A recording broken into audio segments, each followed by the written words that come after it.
Chapter 919. Honorable guest, our king invites you in. The middle-aged woman respectfully saluted Ningcheng. Ningcheng's spiritual consciousness could now stretch out more than 100 meters away, which at least gave him some power to protect himself. Therefore, he no longer trembled with fear towards Lan Bing's invitation, and happily followed the middle-aged woman. The middle-aged woman brought Ningcheng to Lan Bing's room, but didn't go in. Instead, she bowed to Ningcheng and said, "The king is waiting for you inside."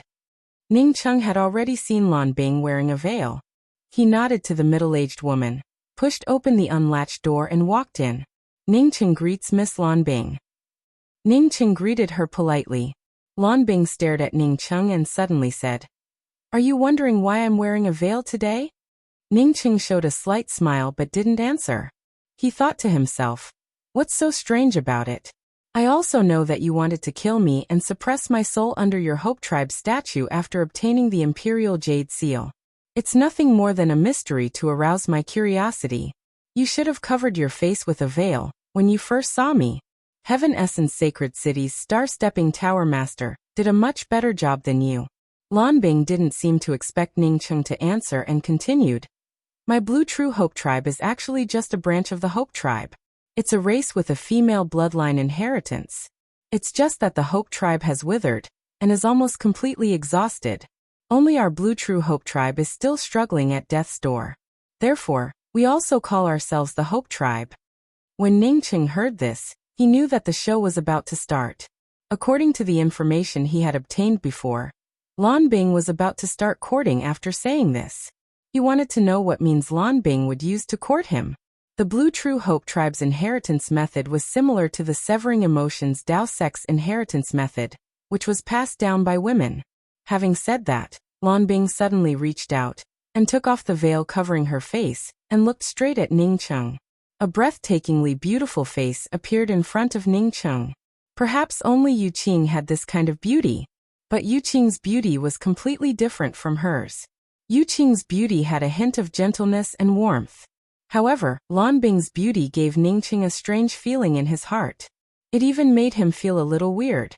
One could say that it was a perfect face. Her eyebrows were like autumn water, and her face was as beautiful as the moonlight. Her beautiful face was like a painting. That's right, Ningcheng finally understood. It was just like a painting, without even a shred of smoke and fire. Generally speaking, a woman's lack of worldly aura indicated that she had transcended the mundane world. But Lan Bing's lack of worldly aura meant that her appearance did not give Ningcheng a sense of beauty. Instead, it gave him a sense of coldness. What he saw was not a beautiful woman, but a painting. It was not a beautiful painting, but a lifeless painting. Although it sounded strange, Lan Bing's appearance did give Ningcheng such a feeling. Lan Bing, on seeing Ningcheng's surprised expression, frowned slightly. She found that when Ningcheng saw her true appearance, it was somewhat different from when other people saw her true appearance. It could even be said that he was a little guarded, which she couldn't understand. When Ningcheng saw Lan Bing frowning slightly, he finally felt relieved. The painting in front of him suddenly disappeared and was replaced by a beautiful girl. He suspected that the chill he felt when he first saw Lan Bing's face was the true nature of Lan Bing's appearance. Ningcheng believed in his own vision. He cultivated the mysterious yellow formless, which made his vision and intuition much closer to reality than the average person. "Your expression doesn't make me confident in my appearance." Lan Bing took the initiative to break the suffocating silence and spoke again. After Lan Bing said those words, the strange feeling Ningcheng felt disappeared completely, replaced by a truly peerless beauty standing in front of him. Ningcheng pretended to smile awkwardly. "I didn't expect you to change your appearance. If you don't have confidence in your appearance, then there are too few women who have confidence in their appearance." Lan Bing showed a slight smile and spoke to Ningcheng with a slightly weak demeanor. "I've said it before. You were chased by a Tao-confirming powerhouse, but you still managed to escape to this place. It shows that you're a powerhouse. I don't desire you to stay in my Hope Clan. I only hope that you can leave a trace of your bloodline for my Hope Clan. If you think that Lan Bing still has some color, then I'm willing to be your wife. You know that I want to leave the land of broken laws. Why did you do this?" Ningcheng asked. Lan Bing secretly wondered why Ningqing still asked her in such a calm manner after hearing her words. Why didn't he show any joy or anything else?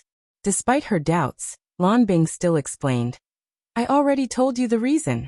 It's because the Blue True Hope clan needs a bloodline inheritance, and we have a deep-seated hatred with those Dharma cultivators. Although you're also a Dharma cultivator, you're completely different from those Dharma cultivators. I can feel that you don't hate my Hope clan. Secondly, as I said, I felt the aura of my Hope clan's sacred relic on you. I know that only if we become husband and wife would you believe me and tell me some news. I'm a woman and the queen of the Blue True Hope clan. If you can understand my feelings, I'm willing to be your woman. Ningqing sighed in his heart. If he hadn't heard Lan Bing's plot, he might have taken out the Imperial Jade Seal. Perhaps he would take out the Imperial Jade Seal because of Lan Bing's dedication and sincere words. He wouldn't even ask for anything in return, as long as she showed him the way out. But Ningqing would never take out the Imperial Jade Seal now. Perhaps if he took out the Imperial Jade Seal now, he would end up sleeping in front of the statue of the Hope clan, his soul praying for the Hope clan forever. I heard that there's a group of Dharma cultivators in the land of broken laws. Ningqing changed the subject. No matter how beautiful Lan Bing was, he couldn't arouse any interest in a woman who wanted to plot against him. Lan Bing didn't expect that Ningqing still wouldn't make his intentions clear even after she spoke like this. Instead, he changed the subject. Even so, she could only reply, yes, they're separated from our Blue Ice Hope clan by a quagmire. I heard that they're formed by Dharma cultivators who escaped into the land of broken laws. That place is the only place where Dharma cultivators can cultivate.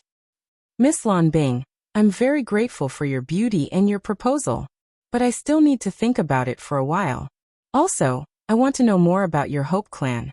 Ningqing didn't dare to say that he had a wife. He was afraid that Lan Bing wouldn't have the patience to wait any longer, and would suddenly attack him. His current plan was to drag it out as long as he could. Lan Bing's expression remained calm. She slowly picked up the veil and put it on her face again. Then, her tone turned flat and said, only by becoming a member of my Hope clan can you understand my Hope clan. Although I'm the king, I can't break my vows with you. After saying that, Ningqing didn't see Lan Bing do anything. However, the middle-aged woman came in again and bowed, motioning for Ningqing to go out with her. Ningqing didn't understand Lan Bing's meaning, and could only say goodbye to her. The feeling that Lan Bing gave him was that her changes were too unpredictable. Walking out of Lan Bing's stone fort, Ningqing saw a figure flash in the corner before disappearing in an instant. Ningqing knew that figure. It was the man who had rescued him from the swamp. After returning to his cabin, Ningqing didn't monitor the situation in Lan Bing's room. Without the disk's law, the monitoring array formation he arranged in Lan Bing's room wouldn't work at all. Not long after Ningqing left, a beautiful woman walked into Lan Bing's room. She looked at Lan Bing, who was wearing a veil, and asked with a sigh. He refused. Lan Bing nodded. Yes, he probably wanted to stall for time.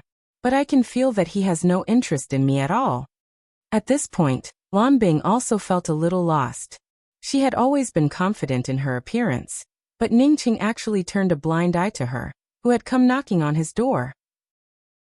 If these Dharma cultivators were so self-disciplined, they wouldn't have gone to war with the Hope tribe to snatch her away. The beautiful woman looked at Lan Bing for a while before sighing and saying, appearance doesn't mean everything. Some things are countless times more important than appearance. If you really meet someone you like, maybe you'll understand. Aunt Li, are you thinking about the past again? Although Lan Bing asked, her tone didn't have much comfort. The beautiful woman didn't answer this time. After a while, she stood up and slowly walked out of Lan Bing's room, leaving behind a dazed Lan Bing. Not long after Ningqing returned to his cabin, his spiritual consciousness sensed the man who had saved him appearing outside his cabin. Although it was the giant Yi who had saved him, if this man hadn't dragged him out of the swamp, he wouldn't have been able to get up. What puzzled him was that this man seemed to want to come in and look for him, but after walking around outside his cabin for a while, he turned around and walked away. Ningqing didn't ask about it. He continued to take the Empyrean Consciousness Transmutation Pill, and then continued to temper his spiritual consciousness. Time passed quickly, and a few days later, Ning Cheng's spiritual consciousness could even reach a distance of a kilometer. After reaching this level, no matter how much Ning Cheng tempered his spiritual consciousness, the progress of his spiritual consciousness slowed down. Although Lan Bing didn't ask him about his thoughts, Ning Cheng felt a growing sense of urgency in his heart. He didn't know when Lan Bing would attack him, so he wanted to leave this place. Ning Cheng wanted to see what the bestowing lawless fruit looked like. He also knew that with his current strength, it would be difficult to find the Hope Tribe's bestowing lawless fruit. On this day, Ning Cheng made all the necessary preparations. During this time, he had already observed the situation and found a route to retreat. Just when everything was ready and he was just waiting to leave, Ning Cheng suddenly heard a burst of fierce fighting. He felt startled. Did Man Huishan come looking for him again? Ning Cheng's spiritual consciousness instantly stretched out. But what he saw was not Man Huishan, but more than a dozen men dressed in cultivator robes rushing into this place. These people not only wore cultivator robes, but they also used all kinds of techniques. More and more people from the Hope Tribe died, but before they could even form a circle to stimulate the power of hope, they died under the bombardment of techniques. Ning Cheng suddenly stood up. How could so many people control their spiritual consciousness and use techniques? Wasn't this the land of broken laws? Chapter 920. These cultivators could cast spells. While the people of the Blue True Hope tribe couldn't form a circle formed from the power of hope, this was not an equal fight at all. As Ning Cheng's spiritual consciousness swept out, he was shocked to find that his spiritual consciousness, which originally could only stretch out to a range of a kilometer, had suddenly strengthened. At this time, even if his divine sense stretched out to a distance of 2,000 meters, he still had the strength to spare. Suddenly, there was an additional aura of rules in the originally lawless world. No matter what was going on, Ning Cheng knew that he had to take advantage of this opportunity to leave. As soon as he rushed out of the wooden house, he found that the man from the Hope Tribe, who had saved him once, was besieged by two cultivators. Although the power of hope protecting his body was very powerful, one of them managed to entangle him. At the same time, the other person's long hook-type weapon had already shot towards the top of the Hope tribesman's head. Ning Cheng, who wanted to rush out, did not even think about it before bringing out a Dao artifact long spear and shooting it out. In this place, the laws were broken and one's divine sense weakened. A divine artifact of too high a level would instead restrict his ability to unleash his full potential. Ning Cheng's long spear and the opposite party's long hook magical weapon collided, causing the essence chi to explode out. Whether it was the strength of spiritual consciousness or the strength of spirit essence, the difference between this cultivator and Ning Cheng was too great. Ning Cheng's spear directly blasted the cultivator away, but before he could even fall, Ning Cheng's spear pattern immediately followed up and landed on his body. However, in this land of broken laws, the power of Ning Cheng's spear patterns greatly decreased after blasting out. Moreover, the other party's strength shouldn't be low. Therefore, this spear pattern didn't manage to cut the other party in half. Instead, it only left a bloody mist on his body. The other cultivator, who was entangling the man from the Hope Tribe, saw his companion being blasted away by Ning Cheng and quickly retreated a few feet away.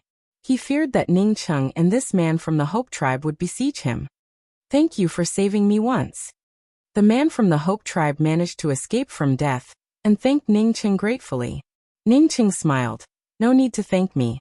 You also saved me in the past." This man from the Hope Tribe obviously wasn't a scheming person. So when he heard Ning Cheng's words, his face immediately turned a little red. Because when he pulled Ning Cheng up, he didn't actually save Ning Cheng. Instead, he tied Ning Cheng up and brought him to the Hope clan. "My name is Qiao Yi." The man from the Hope Tribe spoke again. "I'm called Ning Cheng." Ning Cheng had a very good impression of Qiao Yi, who had helped him once, and did not hide his name. Why did so many people come here to attack today? Why didn't His Majesty see it? Not good, the king is in danger. Qiao Yi, who was talking to Ning Cheng, on hearing Ning Cheng mention the king, immediately remembered the king's situation, and turned around to leave. However, he quickly thought of something, and quickly looked at Ning Cheng again, and spoke with a pleading voice. "Ning Cheng, I want to save the king, can you help me?" Ningqing did not hesitate, and directly replied, "You once saved me, so of course I can help you. It's just that there are too many Dharma cultivators here, and I'm no match for them. So, after I help you, I have to escape as soon as possible. I'm afraid your Blue True Hope tribe this time." Ningcheng's words meant that the Blue True Hope tribe was in some danger this time. Thank you, thank you." After Joey finished, he turned around and walked away. He didn't care about the cultivators of the Hope tribe outside, nor did he care about Ningcheng's words. Following behind Xiaoyi, Ningcheng had some doubts in his heart. If the Blue True Hope tribe could be killed so easily, how could they have stood here for so many years? After Joey led Ningcheng around the public square, 2 giant trees suddenly appeared in front of Ningcheng. Ningcheng had observed the public square many times, but he had never seen these 2 giant trees. Seeing Joey rush into the giant trees, Ningcheng also rushed in. As soon as he entered, Ningcheng felt as if he had entered another world. Bursts of Dharma technique fluctuations and essence chi explosions spread out, and there was even a faint smell of blood in the air. Immediately after, Ningcheng saw more than a dozen cultivators fighting around a beautiful woman. Ningcheng knew this beautiful woman. She was Aunt Li, whom he had seen when monitoring Lan Bing's room. There were more than a dozen corpses lying on the ground, both men and women. Most of them belonged to the Blue True Hope tribe. But there were also a few cultivators who had died. The beautiful woman was covered in blood, looking battered and exhausted, and her clothes were in tatters. Although every time she attacked, a white light would shoot out. However, there were just too many cultivators besieging her. "I'm going to kill you bandits." Joey saw the miserable scene in front of him, roared, and rushed forward in a frenzy. A little further away, a cloud of white mist swirled around, and there seemed to be something inside the mist. Lan Bing, on the other hand, was sitting on the edge of the mist, ignoring the outside world. One could say that if it weren't for the beautiful woman blocking these cultivators would have rushed over and killed Lan Bing a long time ago. The mist seemed to contain endless nomological powers, and the nomological powers between heaven and earth seemed to be absorbed by the mist. Ningcheng sighed. He had already guessed a few things. If he didn't guess wrong, this mist should be the bestowing lawless fruit. Most likely, the time for the bestowing lawless fruit to ripen had come, and the Hope tribe had somehow leaked this amazing news. Joey had just rushed over, and with the armor of will, he didn't need to worry about it for a while. As for the beautiful woman, Ningcheng looked at her and understood that if he didn't take action, this beautiful woman would only last a dozen breaths at most before dying. He came here to help Joey, and now that Joey had taken action, Ningcheng naturally wouldn't stand idly by. Bringing out a long spear, he rolled up a burst of spear shadows and rushed towards the beautiful woman. Perhaps due to the ripening of the bestowing lawless fruit, it had greatly enhanced his spiritual consciousness. But compared to his spirit techniques, this spiritual consciousness was far from enough for him to use spirit techniques. The spear shadows rushed into the group of cultivators and instantly cut off the arm of a cultivator, who was about to kill the beautiful woman. But before the cultivator could catch his breath, Ningcheng's long spear drew a nearly invisible line and cut off the head of the cultivator with the severed arm. Ningcheng had killed one person as soon as he arrived, but it still wasn't enough to change the situation. It only put the beautiful woman, who had almost lost her life, in a precarious situation. "You're a cultivator, yet you're helping this group of Hope apostles. Scum." A middle-aged male cultivator saw Ningcheng using a spell to kill a person, and immediately cursed. The beautiful woman didn't expect Ningcheng to come and help her. But before she could thank Ningcheng, several more blade lights blasted towards her. At this moment, Lan Bing, who had been sitting on the edge of the white mist, suddenly stood up. She waved her hands and chanted something. Ningcheng, who was about to attack, suddenly felt a chill run down his spine. It felt as if a huge invisible palm had bound him tightly. At this moment, his spirit essence and spiritual consciousness, which he had cultivated for half a month, also felt completely restrained. A deep prayer kept ringing in his ears, making it impossible for him to refuse. "Don't kill Ningcheng." The beautiful woman had just called out when endless white blade lights rained down from the sky. Waves of screams rang out in Ningcheng's ears, and Ningcheng saw the cultivators besieging the beautiful woman getting torn to pieces by the endless blade lights. The next moment he also found himself trapped by the endless blade lights. Streaks of blade radiance bombarded his body, tearing open his clothes and leaving bloody wounds on his body. Ningcheng felt a chill in his heart. He felt sure that if he weren't a body-forging cultivator with a full-circle starry sky body, he would have already died like the other cultivators. Don't kill Ningcheng. Stop. The beautiful woman continued to call out. Lan Bing still didn't stop, and the endless blade lights grew even sharper. The white light grew more and more intense, and even Ningcheng couldn't hold on any longer.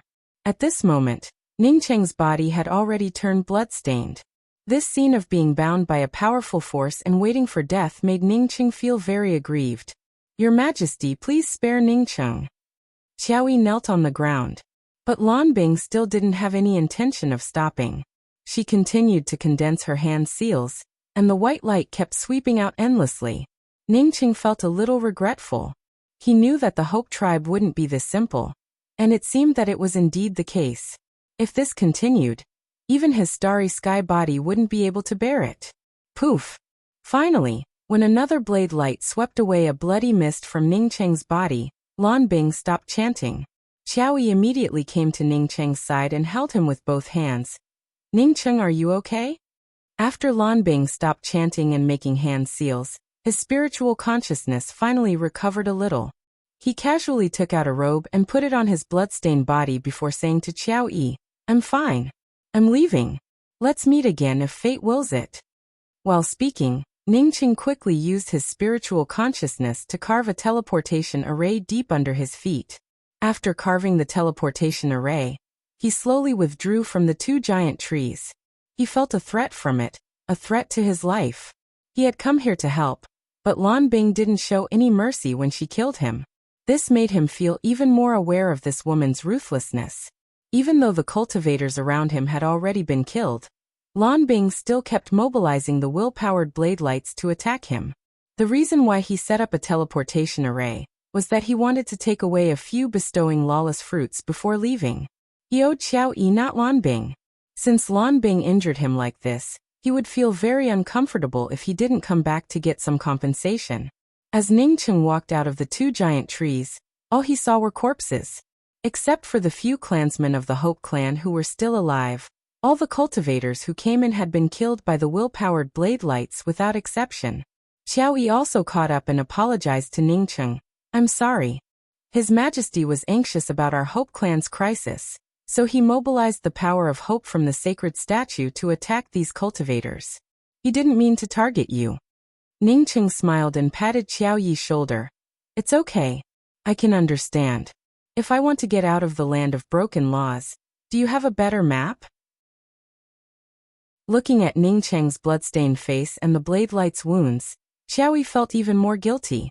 He shook his head. Once you enter the land of broken laws, you can't get out. I don't have a map. If you don't have one, then forget it. I'll take my leave first.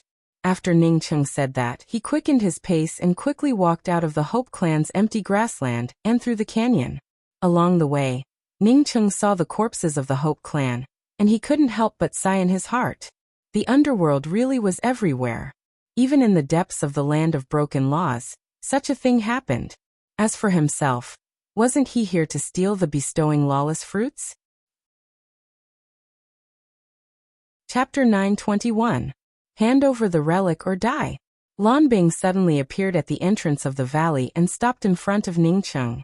She spoke with an ice-cold tone, and no longer had the gentleness from before when she wanted to marry Ningcheng. Not long after Lan Bing stopped Ningcheng, the rest of the people also came out. Seeing Lan Bing stopping Ningcheng, the rest of the Hope tribesmen who came out immediately surrounded Ningcheng. Feeling the bursts of power of hope binding him, Ningcheng felt very uncomfortable. He looked at Lan Bing, who had stopped him, and said in a calm tone, I don't understand what you're talking about. If you want to fight, go ahead. Ningcheng made up his mind. As long as the other party made a gesture and started to chant the incantation for the power of hope, he would immediately ignite his essence blood and activate the twin wings of the heavenly clouds to escape. He had to grasp his own life in his own hands. He couldn't allow himself to be bound by the boundless anima of yearning like he had been before, allowing the anima of yearning to strike him at will. At that time he wouldn't even have a chance to escape, only able to await his death. Moreover, he suspected that it was not that Lan Bing wanted to spare him, but that Lan Bing's ability could only go so far. In fact, Ning Cheng was not wrong in his suspicions. Lan Bing truly did not have the spare energy to continue mobilizing the power of hope to deal with Ning Cheng, which was why she let Ning Cheng walk out of the valley. At this moment, even the beautiful woman and Joey, who wanted to plead for leniency, didn't dare to say anything.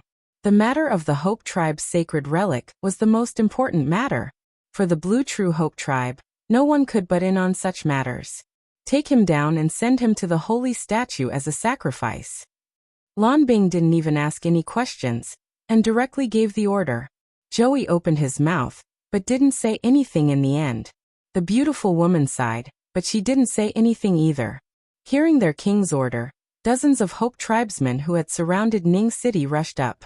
Ning Cheng did not hesitate to burn his essence blood, as he desperately stimulated the twin wings of the heavenly clouds. Before these Hope tribesmen could surround him, he rushed out of the encirclement and disappeared. Lan Bing looked at Ning Cheng disappearing into the distance with some disbelief and murmured, "The sacred statue's absorption of the bestowing lawless fruit has already ended, and the laws have already disappeared. How could he still have a spiritual consciousness here? You can use a magic treasure to escape?" No one could answer her, but there was a trace of relief in the beautiful woman's eyes.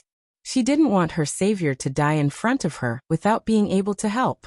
Ning Cheng did not go far before he stopped at the foot of a broken and bare mountain peak. Originally, because he cultivated the dark nether devouring spirit scripture, his spiritual consciousness could stretch out to a distance of a kilometer in the Hope Tribe's lair. At this time he had already escaped from the Hope Tribe's lair, and his spiritual consciousness had already stretched out to a range of 5,000 to 6,000 meters. This made Ning Cheng feel a lot more relaxed. With this kind of spiritual consciousness, coupled with the hope-powered jade seal, even if he clashed head-on with Man Huishan, wouldn't he still have a chance to survive? If he encountered a cultivator who lived in the land of broken laws for the rest of his life, he could easily kill them. Not far from the side of this bare mountain peak was a swamp. This swamp was the place where Ning Cheng had fallen into. Ning Cheng dug a simple immortal cave in the middle of this mountain peak. He wasn't afraid of Lan Bing chasing after him. Even if Lan Bing chased after him, he still had a way to escape. Since this woman was determined to kill him, he would take some interest before leaving. By the end of the day, with the help of top-quality healing pills, Ning Cheng's injuries had long since healed, allowing him to start arranging the transmission array. Another day passed by. When Ning Cheng felt that it was almost time, he immediately activated the transmission array. A few moments later, Ning Cheng arrived at the place where he had arranged the transmission array. The two giant trees were still not far away, and the place wrapped in white mist was still in front of him. Bursts of strong law fluctuations spread out, and Ning Cheng felt a little excited. This white mist must be the bestowing lawless fruit. He quickly approached the white mist, and after confirming that there were no problems, he quickly entered the white mist. Entering the white mist, Ning Cheng didn't encounter any resistance, nor did he encounter any attacks. Ning Cheng easily entered the white mist. Even Ning Cheng himself did not dare to believe it. It was simply too simple. For ripple-like fruits floated in the air. These fruits obviously couldn't feel any laws, but they still absorbed the laws of heaven and earth. There were no fruit trees, no soil, and no smell. Only a few ripple-like fruits floated in the air. Ning Cheng's spiritual consciousness couldn't penetrate these fruits at all. All the fruits had a faint gray color, and if they were any lighter, he wouldn't be able to see them at all. Was this the bestowing lawless fruit? Ning Cheng stepped forward and carefully grabbed one of the bestowing lawless fruit, but it felt a little illusory in his hand. Ning Cheng quickly took out a jade box and put the fruit, which was only the size of a goose egg, into it. Just as he was about to pick the second fruit, a sigh rang out in Ning Cheng's ears. Ning Cheng immediately felt horrified. He no longer had the mood to pick the second fruit, and immediately exited the white mist to teleport away. However, he soon stopped teleporting because he saw an acquaintance. The beautiful woman was standing not far away, looking at him. The beautiful woman also held a white card in her hand, which also had some law ripples on it. Ning Cheng's expression turned awkward, and he spoke with a dry voice. What a coincidence. The beautiful woman shook her head. It's not a coincidence. I guessed that you would come here, and waited for you. Since you've already obtained the bestowing lawless fruit, you can leave now. After saying that, the beautiful woman put the white card into her arms.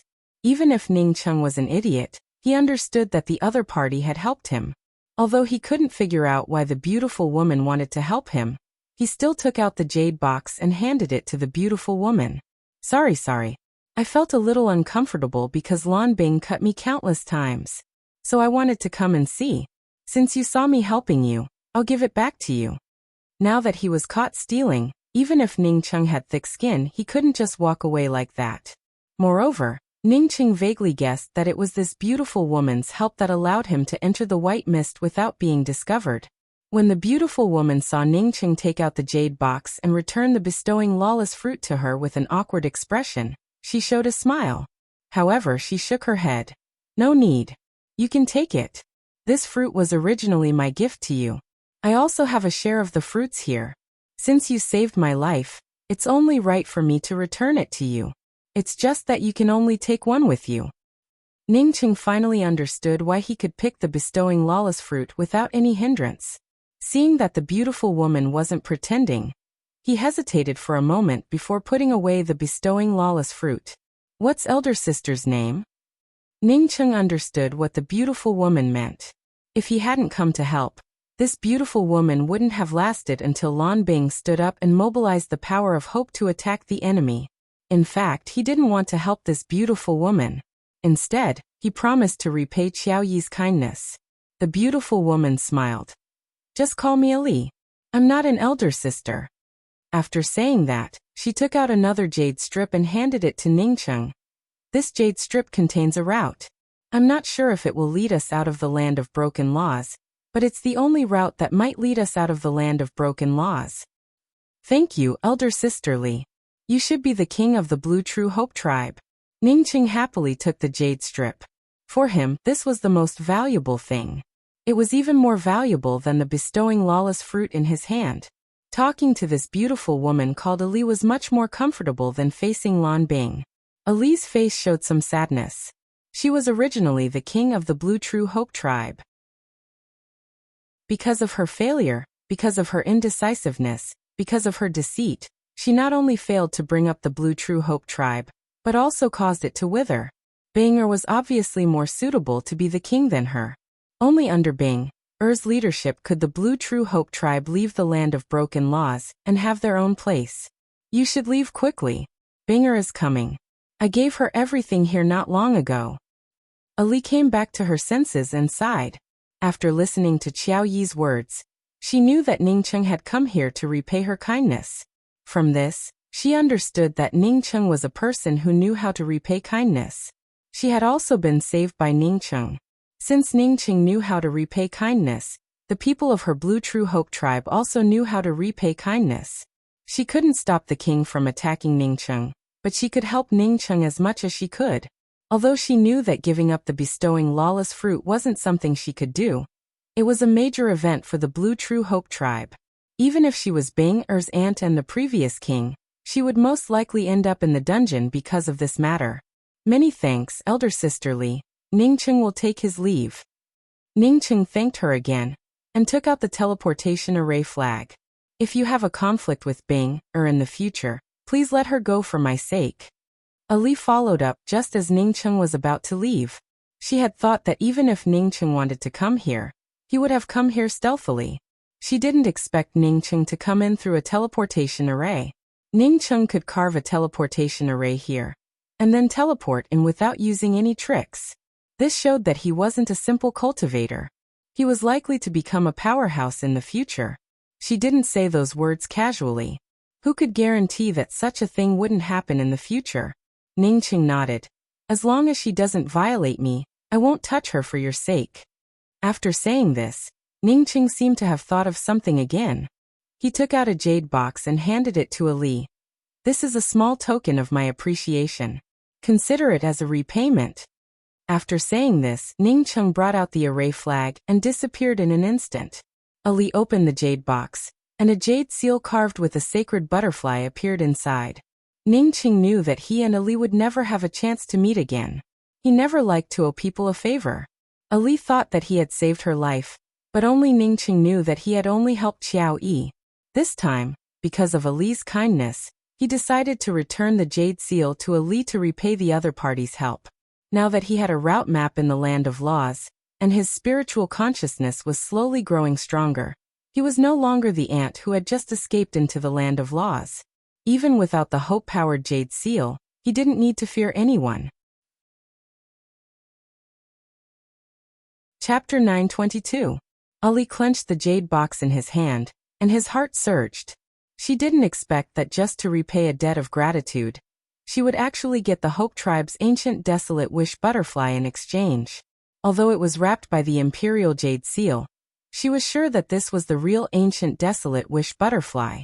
Placing the imperial jade seal on her chest, Ali looked at the spot where Ning Cheng disappeared.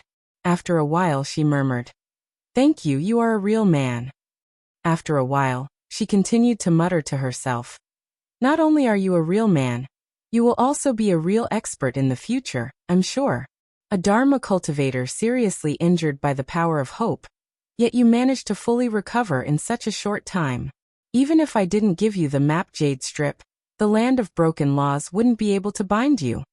As a former king of the Blue True Hope tribe, Ali naturally knew how terrible it was to be injured by the power of hope. No matter how strong one was, it wouldn't be easy for them to recover their cultivation in a place like the land of broken laws, let alone in just a few days. From this, it could be seen that Ning Cheng definitely had a huge secret on him, something that even surpassed the power of hope. The power of will was not the strongest power in the vast universe, but it was not something that any power could surpass. The purest power of wish, even divine origin energy, could not shake it. In Ali's view, Ning Cheng not only had a big secret, but he also had a big mind and a man's principles. Although she knew that the ancient desolate wish butterfly wasn't as valuable as the bestowing lawless fruit to Ning Cheng, she felt sure that Ning Cheng didn't know about it. Ning Cheng didn't know the true value of the bestowing lawless fruit. But because he didn't want to take advantage of her, he returned the ancient desolate wish butterfly to her. Ning Cheng had already refined a part of the ancient desolate butterfly jade seal. Therefore, Ning Cheng definitely knew about its function. It could even save his life in the land of broken laws. Under such circumstances, Ning Cheng handed over the ancient desolate wish butterfly. If this was not a big heart, then what was it? But before this, Bing had used the blade lights made of willpower to suppress Ning Cheng, almost killing Ning Cheng. When she asked Ning Cheng if he had the Hope Clan's sacred relic, Ning Cheng still showed disdain, and never thought of taking out a sacred relic in exchange for his life. If this wasn't a man's principle, then what was it? If Ning Cheng knew that Ali had such a high status in his eyes, he would have definitely blushed with shame. One might even say that this woman from the Hope tribe was truly naive. The reason why he did not hand over the imperial jade seal was because he knew that if he did, he would die faster. At the same time, it was also because the jade seal was obtained with great difficulty. It was absolutely impossible for him to hand it over so easily. If he was really trapped, and his life hung by a thread, then the imperial jade seal could be exchanged for his small life. Then Ning Cheng would not hesitate to hand over the imperial jade seal in exchange for his small life. However, Ali wasn't wrong about one thing. Ning Cheng indeed had his own principles in everything he did. Ali stared at the transmission array in front of Ning Cheng for a while before suddenly picking up the imperial jade seal on her chest. She then made a series of hand gestures while constantly chanting. After a dozen breaths, the imperial jade seal, which Ning Cheng treated as a weapon made from the power of hope, suddenly cracked open, and a faintly glowing bird fell into Ali's hands. If Ning Cheng were here, he would have clearly seen that this bird looked exactly the same as the bird carved on the upper half of the imperial jade seal, which was the Hope tribe's sacred butterfly. I sacrifice my soul. I sacrifice my bloodline. Ancient desolate wish butterfly condense. After saying this, Ali placed the sacred butterfly directly on her glabella. A faint ripple spread out from her glabella. After Ali removed her hand, the ancient desolate wish butterfly had already disappeared without a trace, without even the slightest aura. However, Ali's glabella didn't have the slightest trace, as if she hadn't placed anything on it. Ali rubbed her hand, and the cracked imperial jade seal turned into flying ash before disappearing without a trace. When Ningcheng handed the imperial jade seal to Ali, he didn't care about what Ali would do with it. However, Ningcheng also guessed that Ali would give the imperial jade seal to King Lanbing. If Ningcheng had to think about it, he would never have thought that Ali not only didn't give the imperial jade seal to Lanbing, but also condensed it into her glabella. Ningcheng took out the map jade strip Ali had given him. He felt sure that this jade strip didn't belong to the Hope tribe. Moreover, the Hope tribe cultivated the power of hope. Ningcheng didn't know whether they had spiritual consciousness or not, but he was sure that Ali didn't have any spiritual consciousness. This map jade strip was different from other map jade strips. It didn't have a positioning array formation on it. Instead, it only had a map engraved on it. Only by holding this jade strip and comparing it with the surrounding scenery could one find a reference point. One could say that without spiritual consciousness, holding this map jade strip in the land of broken laws would be useless. Ningcheng not only had spiritual consciousness, but he could also stretch it out to 5,000 or 6,000 meters. He quickly found a reference point in this map jade strip, which was the bare mountain peak he was currently standing on. Following the first reference point, Ningcheng kept searching. A few days later, Ningcheng seemed to have a vague feeling that something was wrong. He immediately raised his guard and became even more vigilant. However, this feeling of uneasiness didn't bring him any danger. Even after a few days, Ningcheng didn't suffer any real attacks. As time passed, this feeling of uneasiness gradually faded away. Ningcheng breathed in a sigh of relief. He felt like a bird startled by the mere twang of a bowstring. He didn't know which corner Man Huishan was lost in. How could it be such a coincidence that he was waiting for him here? Besides, if someone like Man Huishan wanted to attack him, why would he wait for so many days? Most likely, Man Huishan would have attacked him the moment he saw him. Ningcheng couldn't believe that a second-step Dao-confirming cultivator would stalk an eternal cultivator, looking for an opportunity to strike. Without any worries, Ningcheng walked for more than half a month according to the map on the jade strip. Only then did he realize how big the land of broken laws was, and how far he had run after entering the land of broken laws. Over the past month he hadn't even covered 1% of the distance. In other words, at this speed, it would take him at least many years to get out of the land of broken laws. However, Ningcheng also felt relieved. Over the past month or so he mainly checked the authenticity of the map jade strip. After walking for more than a month, Ningcheng finally believed that the map jade strip was genuine. Next, he just needed to bring out the Starry Sky battleship and fly along the route marked on the map. It would definitely be faster if he used the Starry Sky battleship. With the route marked on the map, Ningcheng estimated that it would only take him half a year to get out of the land of broken laws. Putting away the jade strip, Ningcheng felt very grateful towards the beautiful woman Ali. If Ali hadn't given him this jade strip, even if he had the top-grade Starry Sky battleship, he might not have been able to get out of the land of broken laws. It wasn't a sensational thing for him to end up dying in the land of broken laws, because he got lost. Even if his spiritual consciousness reached 5,000 to 6,000 meters, he would still be an ant in this vast and boundless land of broken laws filled with countless dangers. Ningcheng didn't know which powerhouse had drawn this jade strip in the first place, but it was simply too powerful. Ningcheng felt an inexplicable sense of comfort when he thought about how he was about to get out, and how Man Huishan, who had been chasing him, was still nowhere to be found. Don't look at Man Huishan's second step, Dao-confirming cultivation. He might be able to kill him easily in the land of broken laws. But in the face of this land of broken laws, Man Huishan was still an ant. As long as there was no such map, Man Huishan wouldn't be able to get out of the land of broken laws, and could only wander around inside. The land of broken laws had no direction and no laws. This wasn't something that could be made up for with high cultivation. Ningcheng was just about to take out the Starry Sky battleship when a soul-invading killing intent suddenly blasted over from the side. Man Huishan. Ningqing instantly determined that the person who sneaked up on him was Man Huishan. This sneak attack almost scared Ningqing out of his wits. Man Huishan was simply too despicable. A second-step Dao confirming expert actually sneaked up on a puny eternal cultivator like him. At this moment, how could Ningqing not know what was going on with that trace of unease? This Man Huishan had learned to be treacherous. Ningqing had only felt a trace of unease before, but he didn't feel any sense of crisis. It wasn't until the moment Man Huishan sneak attacked that he felt a sense of danger. Ningqing didn't even think about it. In an instant, he crazily stimulated all his spirit essence and punched back.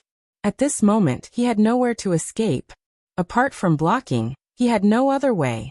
Moreover, his spiritual consciousness was 1,000 times stronger than when he first entered the land of broken laws. Moreover, the spirit essence he punched out was also much more powerful. Otherwise, he wouldn't even have the ability to resist. Boom!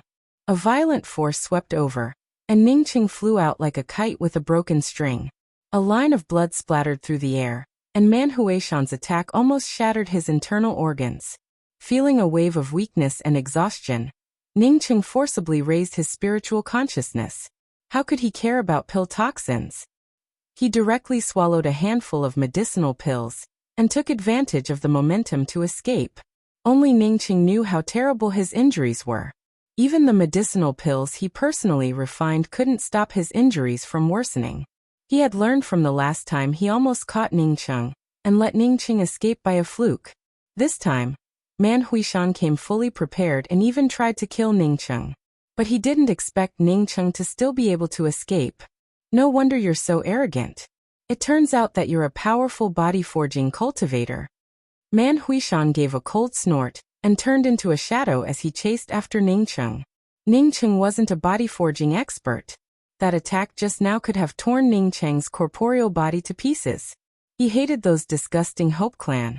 If it weren't for those disgusting Hope Clan besieging him, causing him to lose 80 to 90% of his strength, he would have already killed Ningqing even if Ningqing was a body-forging cultivator. After entering the land of broken laws, he didn't have much of his strength left. If he lost 80 to 90% of his strength, he wouldn't have been able to kill a powerful body-forging cultivator like Ningqing. In the land of broken laws, it wasn't easy to recover from being attacked by the power of hope. In order to catch Ningqing, he had learned his previous lesson. Previously, every time he wanted to catch Ningqing, Ningqing could walk away calmly. After being besieged by the Hope Clan, Ningqing suffered serious injuries. Man Huishan concluded that Ningqing had an intuition that could sense his killing intent in advance. Half a month ago, when Man Huishan discovered Ningqing again, he completely restrained his killing intent. He even approached Ningqing as a passerby. This was a difficult feat for ordinary people. But for a second-step Dao confirming expert, it wasn't difficult for Man Huishan to do so. Man Huishan didn't expect that Ningqing had also sensed something wrong.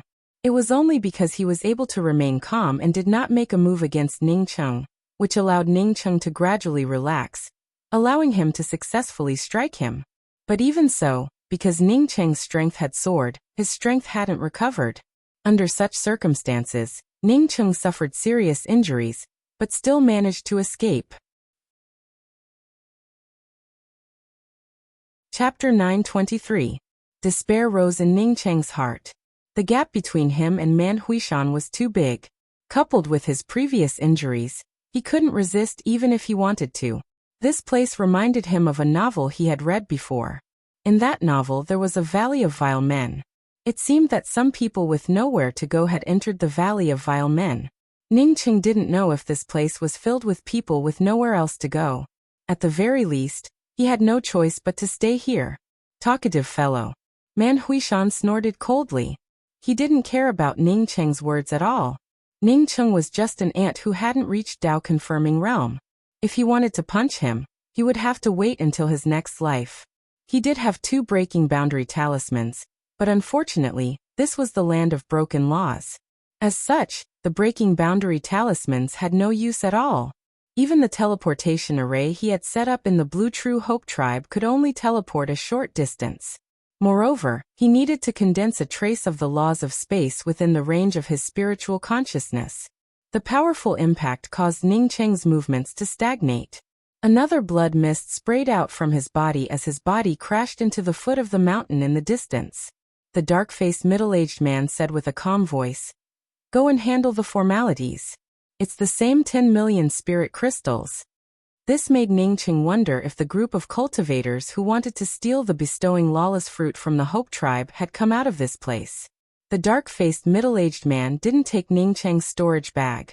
Instead, he turned to a silver-haired woman not far away and said, "Take this newcomer to go through the residential procedures."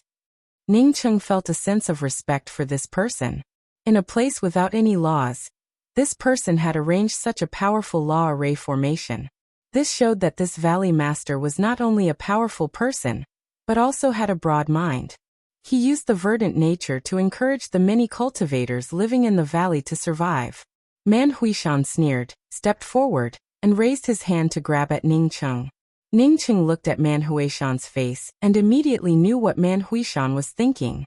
He felt very comfortable in his heart and said, "Man Huishan, are you still thinking about how to secretly kill me and then escape the Valley of Peace?" However, Man Huishan quickly got up and calmly stared at the dark-faced middle-aged man who had punched him. "I don't know this Dao friend. Why did this Dao friend attack me?" However, Man Huishan coughed up a mouthful of blood and flew backwards before slamming into the foot of the mountain on the other side. He indeed had some doubts. When he saw the turquoise color outside the Valley of Peace, he thought that the Valley of Peace had at least a little bit of the laws of heaven and earth, allowing some plants to survive. Now that he had entered, he realized how absurd his thoughts were. The black-faced man lightly glanced at Ning Cheng and said, "If anyone dares to start a fight here, I will also take action. It has nothing to do with saving you." Valley Master used a great divine ability to set up a nomological formation on those two mountain peaks. That's why the mountain peaks are covered in green all year round. Verdure means hope, and Valley Master wants us to have hope that one day, we will be able to walk out of the land of broken laws. The silver-haired woman replied with a smile. Ning Cheng calling her big sister made her very happy. With no way to escape, Ning Cheng immediately rushed in. He had a vague feeling that he could survive here. "Senior, I lost my way in the land of broken laws, and want to live in the Valley of Peace." Ning Cheng, who had recovered a little, quickly stood up and stated his wish. He didn't want to go out and get chased by Man Huishan again.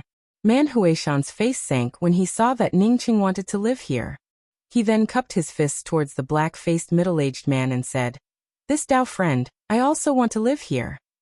If he hadn't suffered any injuries, he could have used his full strength to escape, and then brought out his starship. But at this moment he suffered serious injuries and didn't have the opportunity to bring out his starship. Man Huishan's heart sank. Even if he recovered all his strength, he was only a Dao essence cultivator. In the land of broken laws, his strength was suppressed to the point of almost nothing. Moreover, the Valley Master here turned out to be a Dao fusion powerhouse who had stayed in the land of broken laws for so many years. Could he really walk out of the Valley of Peace after killing Ning Cheng? Ning Cheng looked at Man Huishan and didn't feel worried at all. Man Huishan didn't dare to make a move here, as the black-faced middle-aged man had already said. If Man Huishan dared to make a move again, he would die without a doubt. Looking at Man Huishan getting closer and closer behind him, Ning Cheng sighed. This bastard really lingered around like a ghost. Ning Cheng felt relieved. Fortunately, he still had more than 20 million spirit crystals. From the looks of it, living in this place wasn't a simple matter. If he didn't have so many spirit crystals, he would have to hand over the ring. If he dared to use a fake ring to fool around, he might end up dead. This was the second green place Ning Cheng saw after entering the land of broken laws. The first one naturally belonged to the Blue True Hope tribe. Man Huishan's face grew paler and paler, and anger burned in his heart. No one knew about a sneak attack on an eternal cultivator, so it didn't matter at all. Besides, if it weren't for the land of broken laws, would he even need to sneak attack? Once such a thing spread out, he would lose almost all his face.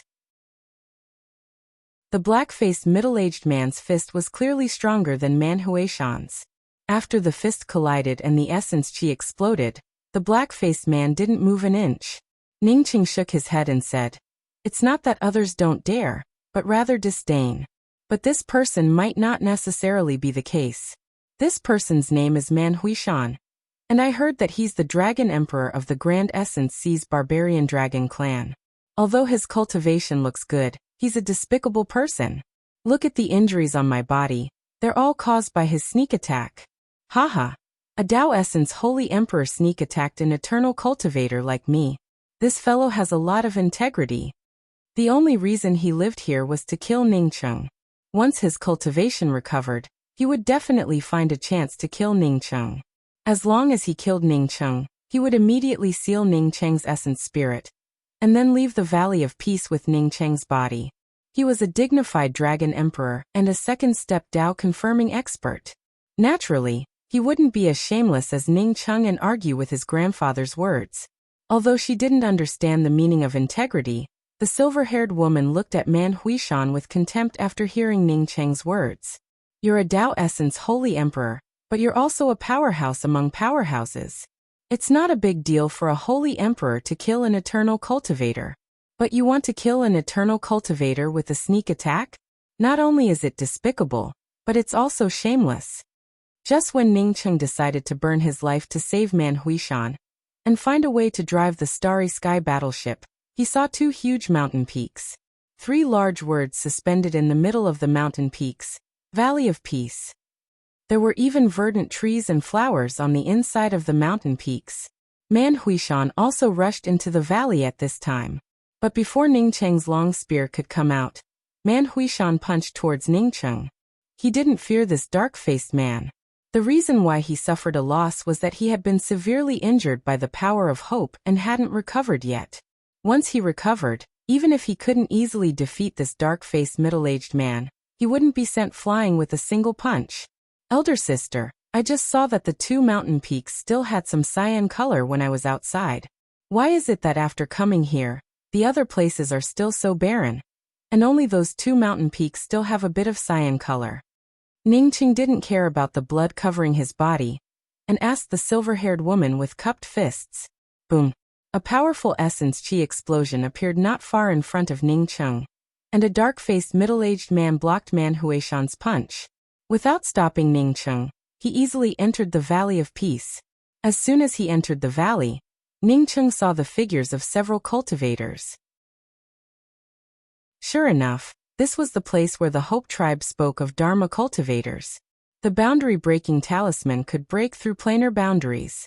With his spiritual consciousness, the laws of space he condensed would be completely useless against it. Ningcheng didn't feel relieved because of this. No cultivator would help him for no reason, which meant that his crisis hadn't been resolved. His spiritual consciousness connected to the long spear, and was just about to cut off all means of retreat to block the attack. Valley Master is an amazing person. Ningcheng sighed. Man Huishan glanced at Ningcheng with disdain, and secretly despised him in his heart. This fellow's mouth sure knows how to talk. Ningcheng thought to himself. Even a Tao fusion powerhouse got forced into the land of broken laws. I wonder who has such great power. Even a Tao fusion powerhouse couldn't get out. From the looks of it, without a Li's map, he wouldn't be able to get out. Senior, this is my spirit crystal. Ningcheng didn't hesitate to take out a storage bag and hand it to the dark-faced middle-aged man. Ningcheng felt happy when he heard this. He quickly took out a few medicinal pills and swallowed them. At the same time, he cupped his fists towards the dark-faced man and said, "Many thanks, Senior, for saving me." The dark-faced man spoke up in a cold voice. "In the Valley of Peace, anyone who fights will receive the first warning, and the second one will be killed. I just warned you that if you dare to make another move, I will kill you."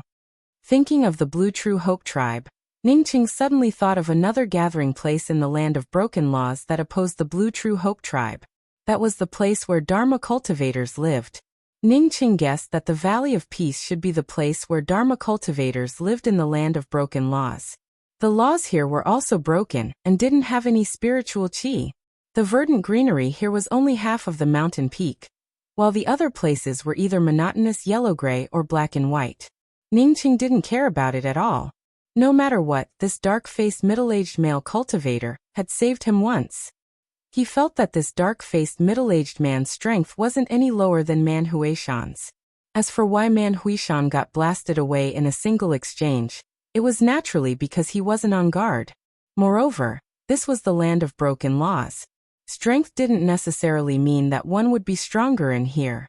Man Huishan's face turned livid with anger, but he didn't dare to act up. Two ants dared to say something in front of him, a dignified dragon emperor, yet he had to endure it. The silver-haired woman raised her face. That's natural. Valley Master was already a Dao fusion powerhouse before entering the land of broken laws. After so many years, Valley Master's cultivation has naturally grown even stronger. As Ning Cheng's speed slowed down, the pressure from Man Huishan's killing intent grew stronger and stronger. Man Huishan snorted, but before he could answer, the silver-haired woman spoke up. He wouldn't dare. No one dares to kill in the Valley of Peace. Anyone can live in the Valley of Peace, as long as you take out your ring or 10 million spirit crystals. The dark-faced middle-aged man spoke up indifferently. Ning Cheng saw Man Huishan's disdainful gaze sweep over and snorted. Manzi, you punched your grandpa today. Remember it well for your grandpa Ning. One day, Grandpa will punch you back. Chapter 924.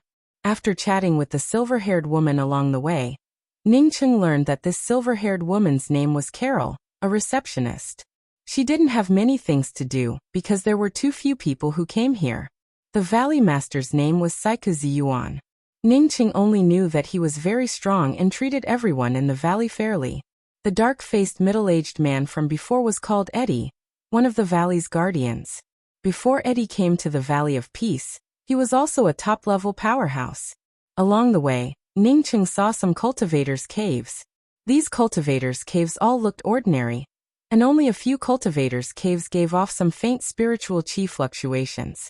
According to Carol, after paying 10 million spirit crystals, one could live in one of these slightly low-level cultivator caves. If he had enough spirit crystals on him, he could live in a better cultivator's cave. Many of these caves were arranged jointly by several lords, and contained a certain amount of laws of heaven and earth. However, these caves were different from the caves outside. They weren't free and required a certain amount of spirit crystals. If one had more money, one could even listen to the Tao. In the Valley of Peace, Dao fusion powerhouses often discussed the Tao. Some powerhouses who deliberately entered the land of broken laws would sometimes go there to discuss the Tao. Ning Cheng grew even more surprised when he heard this. Only now did he realize that there was more than one Dao fusion powerhouse in the Valley of Peace. Some people even deliberately entered the land of broken laws. Man Huishan's expression turned even uglier. The stronger the Valley of Peace, the harder it would be for him to achieve his goal. Senior apprentice Sister Carol. Did you say that someone deliberately entered the land of broken laws? Ning Cheng couldn't help but ask. He believed that everyone who entered the land of broken laws was forced to do so. Who would be so bored? Deliberately entering this place? Even if Man Huishan came here, it was to hunt him down. Man Huishan snorted disdainfully. Ignorant child. What's so strange about deliberately coming to the land of broken laws? Although he said that he came here to hunt Ning Cheng, he also had the idea of coming here to take a look. But he didn't expect Ning Cheng to be so slippery. Even he lost his way in the end. Carol spoke with a solemn tone. Naturally, there are many people who deliberately enter the land of broken laws. It's just that most of these people have fallen in the land of broken laws, and not many can find the Valley of Peace. Ning Cheng asked in doubt. Senior apprentice Sister Carol. I've been in the land of broken laws for a long time. Although it's a little dangerous, there's no life-threatening danger, right? Carol smiled. That's because you've only been here for a short time, and you're lucky enough not to fall into a dead end. As long as you continue to stay in the land of broken laws, you will find that what you see is just the tip of the iceberg. Ning Cheng still wanted to go out, so when he heard those words, he immediately spoke up in a tone of inquiry. I hope Senior Apprentice Sister Carol can give me some pointers. Carol continued. As the name suggests, the land of broken laws is a place that has lost its laws. The laws here have disappeared in a very strange manner.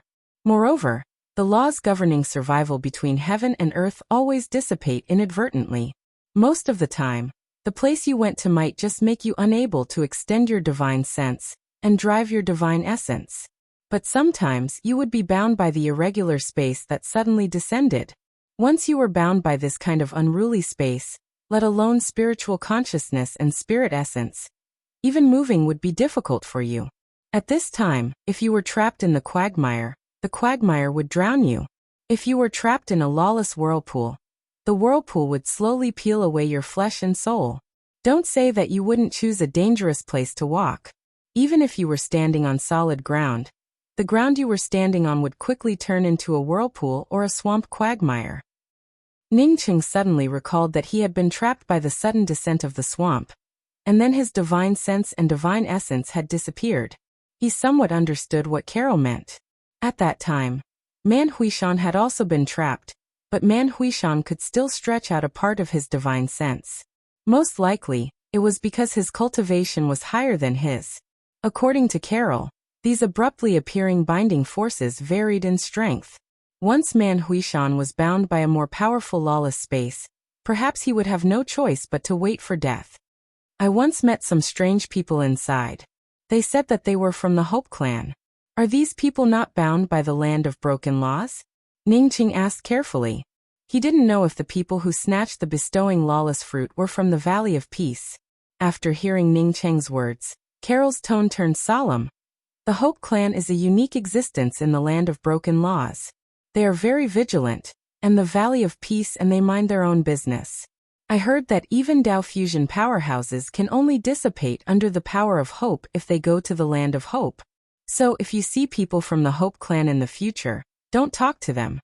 When Carol said this, Ningcheng's heart became very clear. The cultivators who attacked the Hope clan didn't come from the Valley of Peace. From the looks of it, there was another gathering place for cultivators in the land of broken laws. At this time, Carol had already brought Ningcheng and Man Huishan to the place where they could enter the valley. There was only a white-haired old man here. Although the laws here were broken, and one couldn't see his cultivation at all, Ningcheng could still feel the power of this white-haired old man. Every move of this old man carried a kind of integrated aura. This reminded Ningcheng of Holy Emperor Extreme Void. Holy Emperor Extreme Void also gave Ningcheng this kind of feeling. The white-haired old man lowered his head and sat motionless. He seemed to be resting with his eyes closed, as if he was thinking about something difficult to solve. Beside the old man, there was a black cat lying lazily. Behind the old man was a quaint altar, which exuded bursts of soul aura that made people feel a little nervous. Senior Ran, these two have just arrived today and want to go through the formalities to enter the valley. Carol carefully bowed to the white-haired old man and spoke in a soft tone. The white-haired old man slowly raised his head and glanced at Ningcheng and Man Huishan before speaking with a calm tone. Say your names and pay 10 million high-rank spirit crystals each. Your senior Ran. Man Huishan exclaimed. Apparently he recognized this white-haired old man. The white-haired old man clearly understood Man Huishan's meaning. Man Huishan must have recognized his identity outside, which made him look surprised. The old man didn't feel surprised. After all, there were many people here who knew him.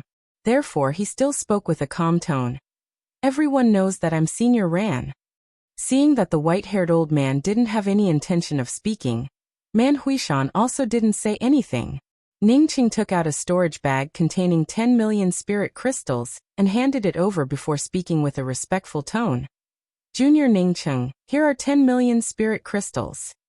Man Huishan could only report his name and pay 10 million spirit crystals, just like Ningcheng. Ningcheng, do you have any enmity with the people in the valley? If not, you can go out now. If you do, you have to say it. The white-haired old man put away the spirit crystals paid by the two and asked unhurriedly. Ningcheng didn't hide it and said, I have a grudge with Man Huishan. He chased me into the Valley of Peace. The old man pointed to the altar and spoke with a calm tone. Go to the altar and make an oath with your essence spirit. I, Ningcheng, swear on my essence spirit that I will not deal with Man Huishan in any way or under any pretext within 1,000 years. If I violate this oath, my soul will immediately perish. Ningcheng froze. He was just an eternal cultivator. Was he crazy to deal with Man Huishan? He had to be wary of Man Huishan. Senior, it was Man Huishan who chased me, not me who chased Man Huishan. Ningcheng spoke up helplessly. The white-haired old man didn't even bother to answer Ningcheng this time. He just closed his eyes and said nothing. Ningcheng had no choice but to stand in front of the altar and repeat the old man's words. Although this oath looked powerful, it didn't have any effect on him. What was Man Huishan's cultivation? Could he be Man Huishan's opponent within 1,000 years? He would be lucky if Man Huishan didn't come looking for him. After Ningcheng made the oath, the old man asked Man Huishan, "Man Huishan, do you have any enmity with the people in the valley? If not, you can go out now. If you do, you have to say it." Man Huishan cursed in his heart. Isn't this nonsense? If there was no enmity, would I chase Ningcheng all the way here? In the face of such a powerhouse, Man Huishan didn't dare to lie with his eyes wide open. He could only speak honestly. I chased Ningcheng and have some enmity with Ningcheng. The old man also pointed to the altar. Go to the altar and make an oath with your essence spirit. The oath is as follows. I, Man Huishan, swear on my essence spirit that I will not deal with Ningcheng in any way or under any pretext within 1,000 years. If I violate this oath, my soul will immediately perish. Ningcheng felt refreshed when he heard this. This oath was good for him. Man Huishan came here to kill him. As long as he made this oath, within 1,000 years, even if Man Huishan had 10,000 guts, Man Huishan wouldn't dare to deal with him. This altar definitely wasn't ordinary. Even Man Huishan wouldn't dare to violate an oath with his essence spirit in front of this altar. Man Huishan opened his mouth, but couldn't say a word for a long time. He naturally knew that as long as he made the oath, he wouldn't be able to deal with Ningcheng within 1,000 years. Even if the two of them stood outside the Valley of Peace, he, Man Huishan, wouldn't dare to deal with Ningcheng. How could he be willing to accept this? Senior Ran, can I not live in the valley anymore? Man Huishan felt some regret in his heart. He shouldn't have thought of living here. The white-haired old man nodded. Yes, the spirit crystals won't be refunded. After you make the oath, you can leave the Valley of Peace. Did he have to make an oath to not live in the valley? Man Huishan was a dragon emperor. Therefore, he looked at the altar with some grievances, and then looked at Ningcheng, who was gloating in the distance. He could only helplessly walk to the altar and bow before making an oath. I, Man Huishan, swear on my essence spirit that I will not deal with Ningcheng in any way or under any pretext within 1,000 years. If I violate this oath, my soul will immediately perish. Carol, who stood in the distance, saw the two finish their oaths and immediately came up to Ningcheng and said, Junior apprentice brother Ningcheng, 3 days from now, during the Valley Master's Dao discussion, if you have extra spirit crystals, I suggest you get another Dao listening token. At that time, you will definitely get more than you can imagine. Ningcheng called her senior apprentice sister, and she unconsciously regarded Ningcheng as her junior apprentice brother. Most of the cultivators here were busy with their own things, and few people came to chat with her for half a day. Although she tried to persuade Ningcheng, Carol's face showed some yearning and envy. From this, one could tell that she also wanted to listen to this Dao discussion. Chapter 925. Ningcheng would have to be a fool not to go to a Dao discussion between Dao fusion powerhouses. He didn't need Carol to repeat herself and spoke up eagerly. I naturally want to go and take a look at this Dao discussion. I wonder how many spirit crystals it would cost to apply for a Dao listening card? Ningcheng was worried about the spirit crystals. He still had about 17 million spirit crystals on him. In the land of broken laws, the more spirit crystals he used, the less he would need. A Dao listening card costs 1 million spirit crystals. If you apply for a Dao listening card worth 5 million spirit crystals, you can listen to the Dao 5 times. Carol quickly replied. So cheap? Ningcheng froze. If it were in the Grand Essence domain, wouldn't it cost hundreds of millions of spirit crystals to listen to a Dao discussion between Dao fusion powerhouses? But here, one could listen to the Dao for 1 million spirit crystals? Seeing Ningcheng in a daze, Carol thought that Ningcheng thought the price was too high and quickly explained. Junior apprentice brother Ningcheng. This price is already very low. The Valley Master and some of the seniors were not here to earn God crystals, but to spread their knowledge through the sparring session. Only by paying spirit crystals to listen to the Tao would one cherish it. I've been there a few times before and benefited a lot from it. Ningcheng understood and asked, Senior apprentice Sister Carol, are you coming with us in 3 days? Carol shook her head sadly. I'm not going. I've already used up my Tao listening card. Ningcheng nodded. In the land of broken laws, there was no place to earn spirit crystals. If he ran out of spirit crystals, he could only sit around and wait for death like Carol. Because there was no way out of this place. Senior Ran, please help me apply for 2 Tao listening cards worth 3 million spirit crystals. Ningcheng didn't hesitate to take out another 6 million spirit crystals. The white-haired old man put away Ningcheng's spirit crystals and raised his hand to throw out 2 black cards, each with 3 silver lights on it. The 3 silver lights had some faint fluctuations, which Ningcheng understood that they should be able to listen to the Tao 3 times. Ningcheng handed one of the Tao listening cards to Carol. Senior apprentice Sister Carol, this is for you. Thank you for helping me so much. Ningcheng didn't care about 3 million spirit crystals at all. Now that man Huishan swore not to find trouble with him, he could even leave the valley immediately. He had a way out, so he wouldn't be trapped in the Valley of Peace like Carol. This thing. Carol did not expect that Ningcheng would give her a Tao listening token that could allow her to listen to the Tao thrice. Although she wanted to accept it, she knew that this thing was just too precious. Junior apprentice brother Ningcheng, I cannot accept this thing. You've just entered the valley, so you don't know how precious deity crystals are. When you stay here for a few thousand years, you will come to know how precious spirit crystals are. Carol pushed the Tao listening card back to Ningcheng. Ningcheng once again put the Tao listening card into Carol's hands and spoke with a smile. Today we have wine to drink, today we get drunk, tomorrow we worry about it, tomorrow we worry about it. Don't think too much about the future. The white-haired old man, who had not expressed any emotion until now, suddenly looked up and stared at Ningcheng, as he muttered. Today there is wine, today we are drunk, tomorrow we will worry, tomorrow we will worry. Good Tao intent. Follow your heart and follow your nature, without any trace of carving. Ningcheng was a bit speechless. He had just casually borrowed a Chinese poem. What did it have to do with Tao intent? Although he said that it had nothing to do with Tao intent, the white-haired old man was still immersed in Ningcheng's casual words. Even man Huishan, who wanted to apply for a Tao listening card like Ningcheng, didn't hear it.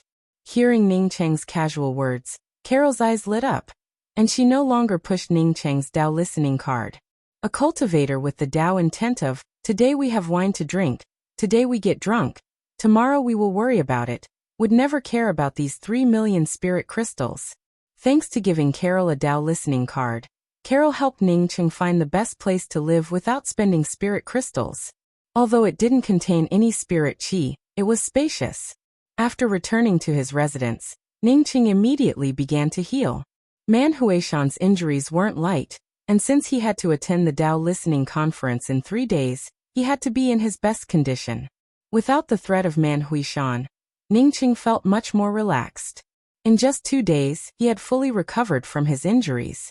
After all, it wasn't burning his lifespan, nor was it an injury to his foundation. 3 days later, Carol took the initiative to come over. She came to invite Ningcheng to listen to the Valley Master's Tao discussion. When Ningcheng and Carol arrived at the Tao discussion venue, it was already filled with cultivators. It had been a few days since he entered the Valley of Peace, but Ningcheng didn't know how many people there were in the Valley of Peace. But now that he came here, he realized that there were many people in the Valley of Peace. There were hundreds of people listening to the Tao listening conference. As for those who didn't have spirit crystals to listen to the Tao listening conference, Ningcheng didn't know how many of them there were. The place where the Tao listening conference took place was just a flat-topped mountain with no barriers around it. Apart from a flat ground and grayish-black soil and stones, there was nothing else. Carol motioned Ningcheng not to speak casually and sat down. Ningcheng didn't know anyone here, so he naturally wouldn't speak casually. He also saw Man Huishan, who had a solemn expression on his face and was sitting in the front row. From the looks of it, this fellow also cared a lot about the Tao discussion conference between Tao fusion powerhouses. After another incense stick worth of time, a tall man in a gray robe landed on a huge flat stone in front of the Tao discussion venue. Ningqing couldn't tell the man's age, but the tall man had a very broad forehead and looked very intelligent. This is Valley Master Saiku. Everyone in the Valley of Peace can't forget the Valley Master's great kindness. Carol whispered in Ningqing's ear. After Valley Master Saiku sat down, a few more figures landed not far from the tall man and sat down. Ningqing couldn't sense any aura from these people, which showed that they were all powerful fellows. Saiku Ziyuan waited for everyone to sit down before speaking up. This is my last Tao discussion. After this Tao discussion, I will go into seclusion to participate in the Tao discussion. In the Valley of Peace, there are many fellow Taoists like me who deliberately came here to comprehend lawless spirit techniques and law-suppressing spirit techniques. Just listening to the beginning, Ningqing felt an impulse in his heart that he couldn't describe. He finally understood why some people deliberately came to the land of broken laws. He didn't understand it before because his realm wasn't high enough. But now, after listening to the Valley Master's words, he understood everything. The land of broken laws had no laws. If one could comprehend the existence and disappearance of laws, one could display spirit techniques that weren't affected by the laws of heaven and earth. Or when fighting against an opponent, one could directly cause the opponent to fall into a lawless space. At the same time, one could still stimulate one's law-related spirit techniques. This way, one could naturally stand in an invincible position. These powerhouses who came to the land of broken laws came here to comprehend this spirit technique and control the laws of heaven and earth. Even Valley Master Saiku Ziyuan had the same idea. What they wanted to do was to suppress the laws of space like the Hope Tribe, making it impossible for the opponent to use law-related spirit techniques. Sure enough, Valley Master Saiku continued, because we are under the laws of heaven and earth, we can derive our own law-related spirit techniques under these laws. In the land of broken laws, the laws are broken, and there are even no laws. We can't use our own laws. Many years ago, I kept thinking that if I could display lawless spirit techniques in a place without laws, would this spirit technique not be restricted by laws in a place with laws? Or if I were to restrict the laws of heaven and earth in a place with laws, wouldn't I become the heavenly Tao and the opponent become an ant under the heavenly Tao? Next, I will talk about my understanding of the Tao of laws. In just 10 minutes, Ningqing was already intoxicated by what he heard. Valley Master Saiku spoke from simple to deep, making it clear and easy to understand. Ningqing completely understood what he meant. Controlling the laws of heaven and earth, and even condensing the laws of heaven and earth himself. His strength was low now, but it didn't mean that it would be low in the future. Although he couldn't do it now, he might be able to do it in the future. Valley Master Saiku had arranged some law-related worlds in the valley to guide him. For example, the short-distance teleportation array he had set up before to teleport to the Hope Tribe had also simulated a part of the laws of space. However, even after understanding this principle, it was still very, very difficult to achieve. Originally, Ningqing wanted to leave the Valley of Peace after listening to a few Tao discussions. But now he just wanted to stay here for a while and thoroughly deduce the lawless spirit technique. Born from chaos, there are laws first, and then heaven and earth. Lonely and lonely, independent and unchanging, circular and unperturbed. It can be called the mother of the world. Where the broken laws are, there are no laws, but there are forms in all things. I believe that lawlessness is also one of the universes. How can one know the well-being of a fish if one isn't a fish? Mortals holding their breath at the bottom of the water is the same as the land of broken laws. What he meant was that laws had existed since the beginning of the universe's primordial chaos. Only when there were laws could heaven and earth form, and only then could other things form. Rules are such things as we cannot hear them, nor can we see them. Silent and empty. It doesn't rely on any external force to exist, and it never stops. Because it never stops, it can be the root of all things. The land of broken laws has no laws, but there are all things, and all things have forms. Therefore, I believe that the absence of laws is also a kind of law of the universe. It's like we're not fish, but we don't know that fish feel very comfortable in the water. The feeling of a mortal underwater without air is just as uncomfortable as starry sky cultivators like us in the land of broken laws. The more Ningcheng listened, the clearer it became in his heart. The bottom of the water was the land of broken laws for mortals. And the reason why fish could swim freely at the bottom of the water was because they controlled that law, or at least integrated into that law. The land of broken laws had no laws, but it was also a kind of heaven and earth law. It's just that it wasn't a common law. If a cultivator could comprehend this kind of law, even in the land of broken laws, their strength would be the same as in the outside world with laws. Ningcheng clenched his fists. If he could really control the heaven and earth laws of the land of broken laws as Valley Master Saiku said, then even if Man Huishan chased after him, he could easily kill a Tao essence expert with the strength of an eternal cultivator.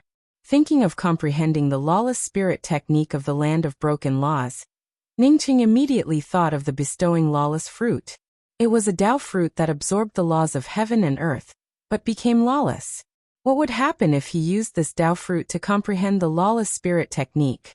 Ningcheng had just thought of this when he heard Valley Master Saiku continue.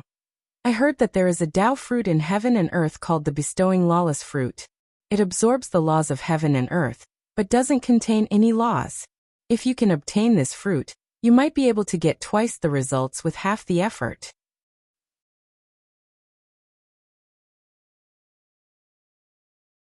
Chapter 926. The bestowing lawless inheritance truly had great benefits in comprehending the lawless spirit technique, which made Ningcheng feel even more delighted. Valley Master Saiku was a Tao fusion powerhouse, so how much knowledge did a Tao fusion powerhouse have? Ningcheng believed that Valley Master Saiku wasn't talking nonsense. What's more, how many years had Valley Master Saiku stayed here? From his tone, Ningcheng could tell that Valley Master Saiku came to the land of broken laws to comprehend the laws here. Perhaps the Valley Master also knew the way out, but he was only staying here to cultivate. 10 days passed by quickly. For a Tao fusion holy emperor, 10 days of Tao discussion was a very short time. But Ningcheng gained a lot in these 10 days. Not only did he gain a new understanding of the land of broken laws, but he also gained a preliminary concept of lawless spirit techniques. He also gained a new understanding of the Tao, and a more direct understanding of some of the doubts he had in his cultivation. These 10 days were equivalent to 100 years of cultivation for Ningcheng, which made Ningcheng sigh in his heart. Sure enough, one had to learn from other people's experiences in order to get rid of the weeds and retain the gold. Perhaps it was gold to others, but it was barren to oneself. How far a cultivator could go depended on how much they could find that was suitable for them, and then comprehend what belonged to them. On the 10th day, Valley Master Saiku suddenly stopped talking, causing all the cultivators immersed in Valley Master Saiku's Tao discussion to wake up. Valley Master's Tao has benefited me a lot. Many thanks for the Tao discussion, Valley Master. A female cultivator sitting in front of him stood up with excitement and bowed to Valley Master Saiku. Valley Master Saiku shook his head. You don't understand. I didn't discuss my Tao, but my epiphany of the law Tao in the land of broken laws. Another person suddenly stood up. I understood the Tao. I understood the Tao. It was a gray-haired old man. After standing up and shouting a few times, he pointed to the void and spoke in a clear voice. I want to sculpt my Tao with the laws I comprehended, to respect the might of heaven and earth, and to sincerely uphold the grace of the Tao. As the gray-haired old man spoke, Ningcheng could clearly feel the change in his temperament. Apparently, his strength had become much stronger than before. Although his strength couldn't be reflected in the land of broken laws, once he left the land of broken laws, his Tao sculpting might would definitely manifest. No one said anything. Although it was rare for someone to sculpt their Tao in the Valley of Peace, it was not the first time. Tao sculpting was only related to enlightenment, and it was also related to the strength of God's spiritual chi. However, it was not necessary. 2 hours later, the gray-robed old man's aura changed dramatically. He bowed to Valley Master Saiku to express his gratitude. Valley Master Saiku nodded and spoke in a calm tone. Tao sculpting requires the laws of heaven and earth to fuse with one's own spirit technique laws. Since you can sculpt your Tao in the land of broken laws, your future achievements will definitely surpass the average person. The gray-robed old man expressed his gratitude once more before bowing and retreating. Valley Master Saika said in a clear voice, "If there's nothing else, please leave. If you have any questions, please ask." Carol pulled Ning Cheng and spoke, "Junior apprentice brother Ning Cheng, let's go." Ning Cheng quickly spoke up, "I still have a lot of questions to ask, how can I just leave?" Carol whispered, "Asking questions requires God crystals. 1 million God crystals for the first question, 2 million God crystals for the second question, and so on." Ning Cheng stared blankly at the Valley Master sitting high above, and couldn't help but think that he really knew how to earn spirit crystals. However, Ning Cheng didn't have any resistance. After all, knowledge was wealth. Valley Master Saiku answered questions in exchange for spirit crystals, which was quite normal. If it were him, he would have also accepted spirit crystals to answer questions. "Senior apprentice Sister Carol, you can leave first. I still have some spirit crystals, and I need to ask a few questions later." Ning Cheng naturally wouldn't let go of such an opportunity. Outside, no matter how many spirit crystals one had, one couldn't ask a Tao fusion powerhouse to answer one's questions. After learning that Man Huishan couldn't find trouble with him for 1,000 years, Ning Cheng had long since wanted to leave the Valley of Peace. Now that he knew about the effects of the bestowing lawless fruit, he wanted to find a place to comprehend this lawless spirit technique. As for staying in the valley to comprehend this spirit technique, he decided against it. It wasn't that Ning Cheng didn't trust others, but the value of the bestowing lawless fruit was just too high. Who could guarantee that others wouldn't covet it when he took out the bestowing lawless fruit? There weren't many cultivators who stayed here to ask questions. Apparently, none of them were very rich. Man Huishan, the old man, didn't stand on ceremony and directly took out a storage ring. Ning Cheng didn't know how many questions this fellow asked, but Ning Cheng waited for him for nearly half a day before this fellow left with satisfaction. After Man Huishan left, Ning Cheng stepped forward and took out a storage ring before putting it in front of Valley Master Saiku. He then cupped his fists and said, "Senior, this junior has a few questions." Seeing Valley Master Saiku smile, Ning Cheng spoke up. "This junior has just reached the full circle of the eternal realm, and has just started to transform my spirit essence. I want to sculpt my Tao now. It's just that this junior has always been a rogue cultivator without any guidance from a master. As such, this junior doesn't know much about the path to Tao confirming. I hope senior can give me some pointers." Valley Master Saika nodded. "When you arrived, I saw that your spirit essence transformation was perfect. Your spirit essence is surging and far stronger than ordinary eternal cultivators. Your future is limitless. I always thought that you came from a big sect, but I didn't expect you to be just a rogue cultivator. Impressive." Valley Master Saika's words made Ning Cheng understand that this Valley Master didn't want to earn spirit crystals by answering questions. Instead, it was a kind of universal love. Whether it was Valley Master Saika's Tao discussion or Valley Master Saiku taking the initiative to answer questions and collect spirit crystals, it all spoke volumes. A cultivator who wanted to earn spirit crystals would never talk so much nonsense with him. Sure enough, after Valley Master Saika finished speaking, his tone turned solemn. "Your spirit techniques are a mess, and you use too much of the power of pills.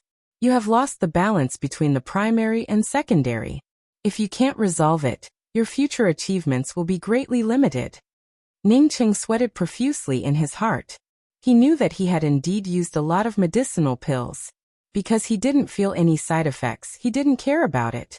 But now that Valley Master Saika spoke about it, he realized that he had made a mistake.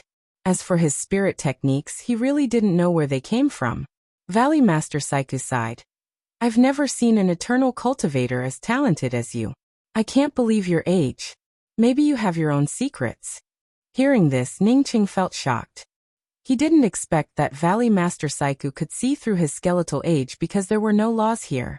Moreover, his biggest secret was the mysterious yellow bead. He couldn't let the other party see through it. Fortunately, Valley Master Saiku didn't continue to talk about secrets. Instead, he changed the topic. Your comprehension ability is amazing. I can see that most of your spirit techniques came from your own comprehension. With your comprehension ability, you don't need to rely on too much power from pills. The power of pills might help you speed up for a while, but if you can't find a way to contain pill toxins, it would all be in vain. When Ningcheng heard Valley Master Saiku's words, he made up his mind to go back and look for the antidote pill recipe.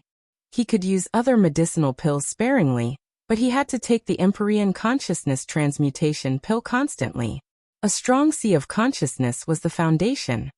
There are thousands of Daos, and Dao sculpting is the first step to Dao confirming. This step is crucial.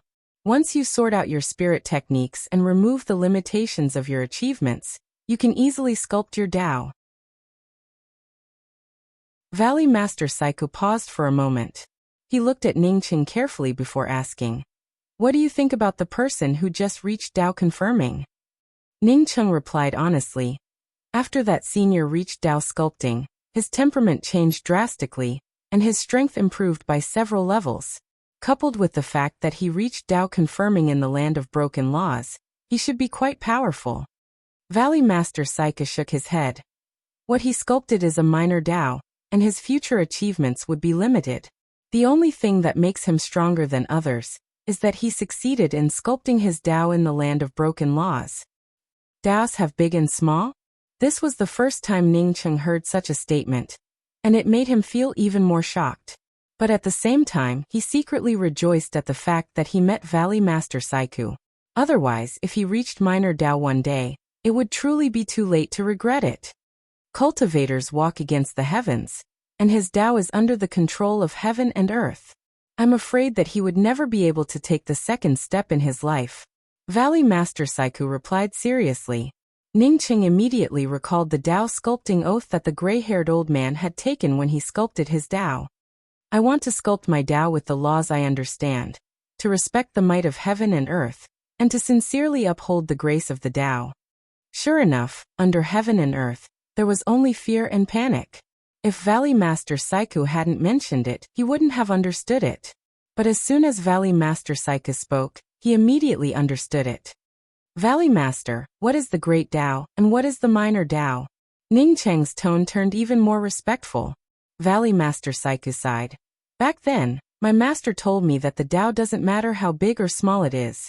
For millions of years, I've been lingering in the primordial chaos realm, and couldn't reach Dao unification. Only then did I realize that everything in heaven and earth has its own size. What is the Great Dao? I can only sense it in the dark, but I can't tell you clearly. The Great Dao lies in yourself, and the Great Dao lies in your Dao intent. But I want to tell you that to prove your Dao purely with the help of external objects, without your own foundation, and forever under the heavenly Dao, is a minor Dao. Ningcheng's heart shook when he heard this. The Great Dao was a Dao that transcended the heavenly Dao. How could one prove it? Did that mean that any method to sculpt one's Dao with a Dao fruit was a minor Dao? Previously, when he decided to use the bestowing lawless fruit to comprehend the lawless spirit technique, he still hesitated. After all, it was a treasure that could help people sculpt their Dao. But now he no longer hesitated. He decided not to use the Dao fruit to sculpt his Dao. Proving the Great Dao requires great perseverance, great wisdom, great courage, and great opportunities. None of these are dispensable. If you don't have these, a minor Dao is also a Dao. Well, I'll stop talking to you here. As for your Dao, you need to comprehend it yourself. After Valley Master Saiku finished this sentence, his figure turned illusory and soon disappeared. Ningcheng wanted to ask about the third step Dao confirming realm, but he didn't expect Valley Master Saiku to just leave like that. However, the questions he asked just now added up to more than 3. Moreover, the spirit crystals he left in the ring only amounted to 6 million. With a clear direction, Ningcheng also gained a clearer understanding of Dao sculpting. He decided to leave the Valley of Peace and find a place to comprehend the lawless spirit technique, before going out to look for an opportunity to sculpt his Dao.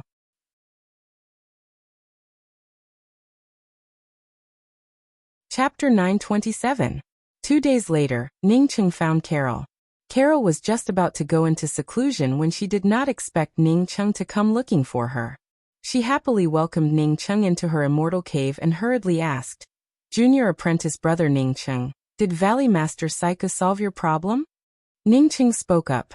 "Valley Master Saiku has a broad mind, and I have benefited a lot from it.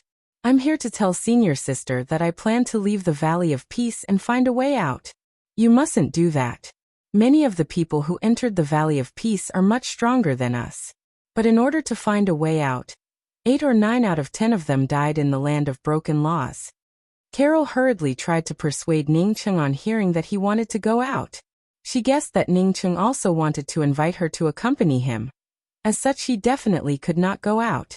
Ning Cheng showed a smile. "Senior apprentice Sister Carol, you don't have to worry about it. I have a 60% chance of getting out of this place. That's because I obtained a jade strip with a map to get out of this place. I just intend to go out by myself." This time, Carol once again interrupted Ning Cheng's words. "Junior apprentice brother Ning Cheng, map jade strips have appeared more than once in the Valley of Peace, but none of them were the real map jade strips. Most of them had a strong start but a weak end, just to swindle spirit crystals. My Dao companion is still in seclusion in the valley, so I can't go with you. Actually, I also advise you not to leave in the end. The chances of getting out are too slim." In fact, Ning Cheng didn't come here to ask Carol to come with him. He wanted to find a place in the land of broken laws to go into seclusion and comprehend the lawless spirit technique. Therefore, he naturally didn't want to go with Carol. It was just that he didn't expect Carol to have a Dao companion. But then again, in a place like the Valley of Peace, if one didn't have a Dao companion, then life would indeed be extremely boring. Ning Cheng took out a jade strip and a token and handed it to Carol. "Senior apprentice Sister Carol, this jade strip map should be very reliable. If you and your Dao companion want to go out in the future, you can use this jade strip map. I have to go now. Goodbye." Seeing Ning Cheng insist on leaving, Carol could not persuade him, and could only send him to the entrance of the Valley of Peace. Ning Cheng not only left her a jade strip with a map, but also gave her the unused Dao listening card. This was the 9th day since Ning Cheng left the Valley of Peace. Ning Cheng once again found the direction indicated on the jade strip map, which made him feel much more confident in his heart. As long as he followed this map, one day, he would be able to get out of this place. What made Ning Cheng feel even more relieved was that man Huishan didn't chase after him. It seemed that the barbarian also knew that he couldn't do anything to him even if he chased after him. Instead of that, it was better to stay in the Valley of Peace to comprehend the lawless spirit technique. After finding the right direction, Ning Cheng did not continue on his way. Instead, he dug out a cave in a valley and prepared to comprehend the lawless spirit technique. Carol had said that in the land of broken laws, if one wasn't careful, one would end up bound by the sudden arrival of the lawless land. Ning Cheng was not very worried about this. He believed that with his current spiritual consciousness, he would be able to escape in the face of danger. Even if he could not escape, he had the mysterious yellow bead to retreat. After digging the cave, Ning Cheng did not arrange any defensive formations. Instead, he called out Chasing Bull and asked it to stand guard outside the cave. In a lawless land, without the support of his own laws, even if he set up an array formation, it would be of limited use. Chasing Bull didn't like to stay in the true spirit world. Instead, it preferred to stay outside because it liked lively places. Moreover, this land of broken laws didn't have any liveliness to speak of, so it didn't want to stay outside at all. However, after Ning Cheng went into seclusion, there was no movement from him. Therefore, it could only stay outside and wait for Ning Cheng to wake up. At most, it could show off a few words in front of Ning Cheng. Ning Cheng didn't expect that he could comprehend the lawless spirit technique without using the bestowing lawless fruit. Although he cultivated the mysterious yellow formless and had a far better comprehension ability than the average person, he didn't think that he was better than an expert like Valley Master Saiku. The bestowing lawless fruit was a very light gray in color. The land of broken laws itself was gray in color. Therefore, the bestowing lawless fruit didn't stand out in the land of broken laws. Instead, the faint ripples on the fruit gave off bursts of mysterious Dao charm aura. Ning Cheng couldn't feel any law information from the Dao charm aura. But he could feel that after the Dao charm aura spread out, it instantly formed a new kind of law around him. This new law seemed to be similar to the ordinary laws of heaven and earth, but it also seemed completely different. The bestowing lawless fruit itself didn't contain any law aura, but it could produce a faint law aura around it. Even in the land of broken laws, one couldn't use any time spirit techniques. However, it still couldn't stop the flow of time. As time passed, the bestowing lawless fruit in Ning Cheng's hand gradually shrank. But Ning Cheng remained immersed in it, and didn't feel anything at all. A month later, even Chasing Bull, who stood guard outside the cave, could feel the fluctuations of the spatial laws. Yet, Ning Cheng still hadn't woken up. Seeing the fluctuations of the laws in the surrounding space, Chasing Bull naturally felt happy. It was just about to take out some permanent essence pills to try cultivating when a sudden explosion erupted from the place where Ning Cheng had gone into seclusion. Ning Cheng abruptly opened his eyes at this moment. He raised his hand and punched out. The weak laws that had just formed around him dissipated without a trace. Boom! Ning Cheng's temporary cave shattered into pieces under his punch. "Master, did you learn the lawless spirit technique?" Chasing Bull quickly came over and asked. Ning Cheng looked at the half-size bestowing lawless fruit in his hand and said with a sigh, "I made a mistake and wasted half of the fruit. The bestowing lawless fruit isn't meant to be used in the land of broken laws, but in places with laws. I always thought that if one wanted to cultivate the lawless spirit technique, it would have to be in the land of broken laws. That's not right." Ning Cheng hadn't finished speaking when he suddenly realized something. His cultivation and strength were still too low, and what he wanted to comprehend was completely different from Valley Master Saiku. Valley Master Saiku wanted to find a new law in the land of broken laws, and then condense it into this law. For countless years, Valley Master Saiku had been doing this and had achieved some results. However, he didn't need to do this at all, nor did he have the qualifications to do so. He just needed to comprehend the lawless spirit technique. When fighting with the other party, he could make the other party's lawless spirit technique lose its laws, while his lawless spirit technique could continue. This was countless times simpler than Valley Master Saiku. In fact, after more than a month of seclusion, he had already achieved some results. Previously, when he punched out, he had completely dissipated the aura of laws generated by the bestowing lawless fruit. Only his fist remained. Didn't this mean that he had touched the door? "Let's go, Chasing Bull. We can go out now." Ning Cheng laughed and put the remaining half of the bestowing lawless fruit into the jade box. He then waved it out of the starry sky battleship. In an ordinary cave mansion in the outer disciple residential area of the 9 Revolutions Sacred Dao Pond, Yanji sat on a praying mat with a pale face. Her hands also trembled slightly. Just now, she had failed to break through to the middle stage life and death realm again. Her meridians felt as if they had split open, and she felt as if her entire body would collapse in the next moment. 2 lines of tears rolled down her white face. Since she started cultivating, she had experienced too many hardships and dangers, but she had never shed a tear before. But at this moment, she burst into tears. She understood her situation. Her cultivation career had come to an end. Even if she didn't cultivate, her foundation would gradually be destroyed, and her Zifu would gradually wither. She would slowly grow old in despair and eventually fall. No. Yanji cried out in a trembling voice. She couldn't accept it. She knew best what she had experienced since the beginning. She could even feel her sea of consciousness trembling. She looked at the shabby cave mansion helplessly. She truly couldn't accept it. She couldn't accept it, not because she regretted what she had done, but because she couldn't accept it. Even after knowing Ning Cheng's whereabouts, she couldn't do anything about it. Her face grew paler and paler, and cold sweat oozed out of her forehead. At the same time, an illusion seemed to appear in front of her eyes. She once again saw the raging Blood River Mountain. She once again saw herself trapped in the Blood River, and Ning Cheng coming to save her. He braved the threat of death to pick her up and rush out of the Blood River. Her face turned an unhealthy shade of red. She saw Ning Cheng getting swept away by the tumbling Blood River. She didn't hesitate to rush over to save Ning Cheng, but she ended up getting swept away by the Blood River. She remembered that at the bottom of the Blood River, There was no spiritual qi. There was no vitality. It was a place where one could easily get lost. When she said that she wanted to find Ningcheng, her senior apprentice sister Xiang Jilan was shocked. She even thought that she had gone crazy. She was not crazy. She left the bottom of the blood river where she could survive, and went to find Ningcheng alone. But at that time, she didn't even know what Ningcheng really looked like. Yanji's mouth unconsciously revealed a smile.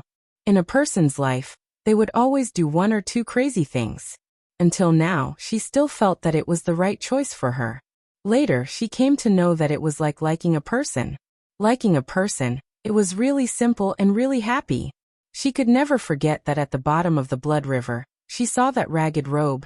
His body was staggering, and he was also followed by a pitiful puppy-looking man with dry fur. At that time, she thought that he had lost his way. Later, he let her and her senior apprentice sister Xiang Jilan walk out of the bottom of the blood river. When they left the bottom of the blood river, she came to know that Ningcheng did not come out together with them. She did not hesitate to rush up the blood river mountains and let the blood river roll her down. She once again rushed into the blood river mountains, not to seek death, but with only one thought, and that was to find Ningcheng. She did not want Ningcheng to stay alone under the blood river after saving her. From the beginning to the end, she did not regret this matter. But Ningcheng really did not let her regret it. After he saw her again at the bottom of the blood river, he carried her on his back and tried to find a way to heal her. He dressed and bathed her. He had done too much for her. Even if she lost her mind, he still took care of her very carefully. She felt that no matter what she did for him, it was only right. Yanji's mouth slowly blossomed into a smile. When he saw her body, she did not have any consciousness, but it was the most beautiful memory that she had enjoyed for many years. If she could go back in time, she would definitely say, "I want to marry you." It was not because she was too shy to say it, but because she never had the opportunity to say it. Unfortunately, her time could not come back. Her life was about to wither.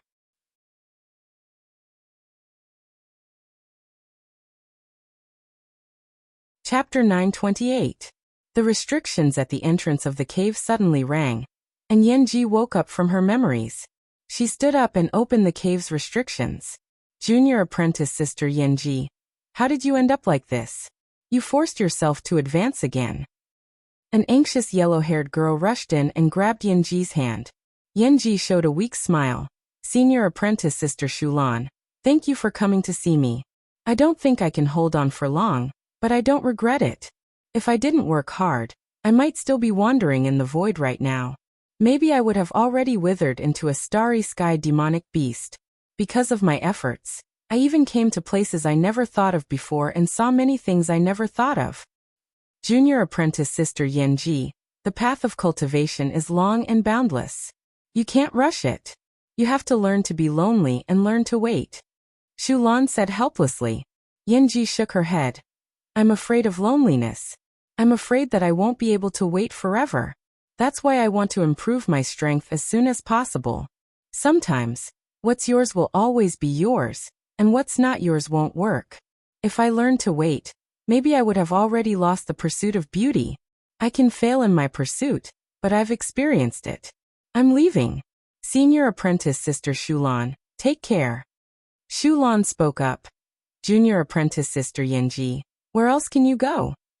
Yanji shook her head. This place doesn't belong to me. I have to go where I should go. She wanted to go to the land of broken laws.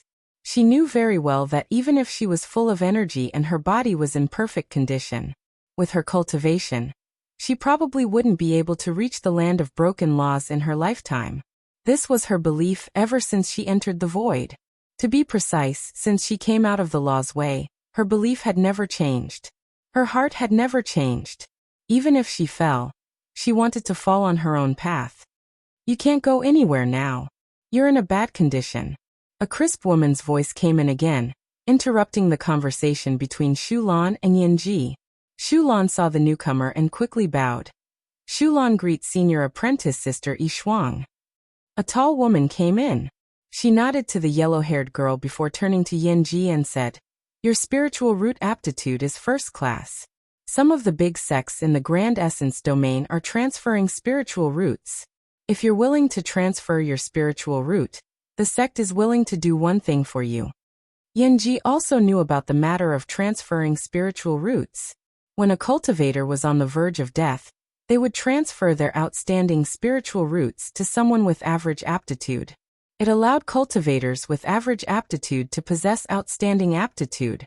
The precondition was that the dying cultivator had to do it willingly and not be forced. Shulan pursed her lips. She was very angry at the sect for doing this. The academy clearly had the ability to restore Yanji's foundation, but they did not want to waste this energy and resources. But now he actually wanted to transfer Yanji's spiritual root. This was just too much. Yanji spoke up with a calm expression on her face. I agree to the transfer of spiritual roots, but I have two requests. If they cannot be achieved, then I would rather die than to transfer it. She naturally knew that the 9 Revolutions Sacred Tao Pond had the ability to help her repair her foundation. It's just that the 9 Revolutions Sacred Tao Pond wasn't willing to use it on her. To put it bluntly, she was just a dispensable person in the 9 Revolutions Sacred Tao Pond. Perhaps, when the 9 Revolutions Sacred Tao Pond accepted her as a disciple, they had already anticipated today's scene. Shi Shuang nodded. Go ahead. Transferring spirit roots is something that both parties are willing to do. If you don't want to, then just pretend that I didn't say anything. Firstly, my spiritual root will only be transferred to female cultivators. Secondly, I hope that the academy can help me find a female cultivator by the name of Nalan Wuxia. At the same time, I would also like to hand over my will and relics to her. Ningcheng had disguised himself as Jihe and escaped to the land of broken laws. Among the people Ningcheng knew, only Shi Shuang knew about this. Shi Shuang had no hope now. She only hoped that Nalan Wuxia could cultivate successfully in the future, find Ningcheng in the land of broken laws, and help Ningcheng. Okay. Shi Shuang agreed to Yanji's words without hesitation. When the 9 Revolutions Sacred Tao Pond recruited Yanji, they already had this vague idea. But now that Yanji's 2 requests weren't a big deal, they naturally agreed. Half-Cliff Sacred City. This sacred city wasn't as big as the Heaven Essence Sacred City, but it wasn't small either. Because there were 2 big sects and dozens of small sects near Half-Cliff Sacred City. The 2 big sects were the 9 Revolutions Sacred Tao Pond and the Profound Moon Spirit Gate. This kind of sects surrounded Half-Cliff Sacred City, creating a bustling city. Ningcheng stood in front of the gate of Half-Cliff Sacred City, feeling refreshed. Looking at the majestic and fairy-like Half-Cliff Sacred City, he felt extremely happy. The moment he walked out of the land of broken laws, the comfortable feeling he felt in his heart was truly indescribable. He felt even more grateful towards Ali. Without Ali's map, he wouldn't have been able to walk out of the land of broken laws in just half a year. But now, not only did he manage to walk out, but he also had half a bestowing lawless fruit on him. He even had some contact with lawless spirit techniques. He didn't dare to say that he could completely restrict the laws of heaven and earth around him when fighting against his opponent. But he could at least weaken the opponent's lore-related spirit techniques within a small range, while strengthening his own lore-related spirit techniques. In a battle between powerhouses, sometimes the difference was just a little. Perhaps it was this combination of strength and weakness that could turn the tide of the battle. The reason why Ningcheng came to Half-Cliff Sacred City was that he didn't want to go to the Heaven Essence Sacred City to see the Star-Stepping Tower Master. Although Man Huishan swore that he wouldn't dare to do anything to him, Ningcheng still carefully changed his appearance. This time he didn't use Jihe's appearance, nor did he use his original appearance. Instead, he changed his appearance to that bearded rogue cultivator from the Time Wilderness. Half-Cliff Sacred City was close to the 9 Revolutions Sacred Tao Pond and the Profound Moon Spirit Gate. Ningcheng had 2 other purposes for coming here. One was to see what was going on with Qi Shixingsing. According to Qi Shixingsing's character, even if he wanted to stay in the sect for seclusion, he would have sent someone to Heaven Essence Sacred City to say hello. But in fact, since he arrived in Heaven Essence Sacred City, he hadn't received any news from Qi Shixingsing. The second reason was that he wanted to go to the 9 Revolutions sacred Tao Pond. In the Grand Essence mystic realm, he saw a woman who resembled Shi Qianghua. Even if he knew that it wasn't likely to be Shi Qianghua, he still wanted to take a look. Shi Qianghua was his wife, and Luofei said that her younger sister had taken Shi Qianghua away. The 9 Revolutions sacred Tao Pond most likely belonged to Shi Qianghua's younger sister's sect. Therefore, he wouldn't feel reconciled if he didn't find out. As soon as Ningqing entered Half-Cliff Sacred City, he saw a lively and crowded crowd. He felt secretly surprised. He had heard that Heaven Essence Sacred City was the premier sacred city in the Grand Essence domain. But why did Half-Cliff Sacred City look even livelier than Heaven Essence Sacred City? Back when he was in Heaven Essence Sacred City, coupled with the Grand Essence Great Meat, Heaven Essence Sacred City should have more people. Ningcheng then saw a huge propaganda screen on the street, which clearly stated, "Congratulations on the marriage between the 9 Revolutions Sacred Tao Pond and the 7-Star Sacred Sect. All items in the pill and artifact halls belonging to the 9 Revolutions Sacred Tao Pond and the 7-Star Sacred Sect in Half-Cliff Sacred City will be 20% off for the next 3 days. No wonder so many people came here. Everything would be 20% off for the next 3 days. This would save many cultivators who wanted to buy pills and artifacts a lot of spirit crystals. Although it was only a 20% discount, with so many people flocking here, they would have to pay a huge price." Ning Cheng of the 7-Star Sacred Sect only had Yin Xishuang. He didn't think that Yin Xishuang wanted to marry him. Most of the cultivators in the 9 Revolutions Sacred Tao Pond were women. Therefore, the bride of the marriage should be from the 9 Revolutions Sacred Tao Pond. Thinking of the 9 Revolutions Sacred Tao Pond, Ning Cheng's heart skipped a beat. He suddenly thought of the woman who looked similar to Qianghua. It couldn't be her, right? Ning Cheng suddenly felt a little anxious. He quickly walked into a small rest stop. Ning Cheng had not yet entered when he was stopped by the shop assistant of the rest stop. "This rest stop is already full. Please change to another one." Which rest stop wasn't full at this time? Ning Cheng directly took out a handful of spirit crystals and stuffed them into the shop assistant's hand. "I don't want to drink spirit tea. I just want to ask, who are the 2 parties of the marriage between the 9 Revolutions Sacred Tao Pond and the 7-Star Sacred Sect?" Hearing Ning Cheng ask such a simple question, the shop assistant quickly put away the spirit crystals and whispered, "It's the 9 Revolutions Sacred Tao Pond's recently famous Shui Yueka and the 7-Star Sacred Sect Xing Yongxian. What a perfect match."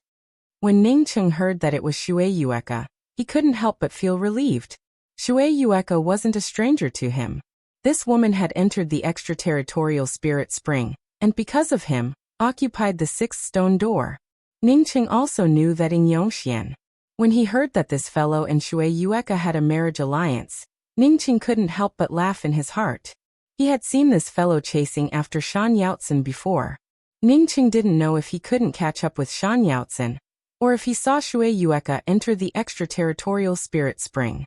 The shop assistant could see that Ningqing didn't lack spirit crystals. Seeing that Ningqing was about to leave, he suddenly spoke up in a mysterious tone.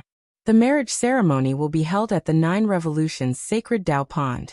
If this friend wants to go to the 9 Revolutions Sacred Tao Pond to participate in the marriage ceremony, there is a way." "You said you have a way for me to go to the 9 Revolutions Sacred Tao Pond?" Ningqing looked at the shop assistant in surprise.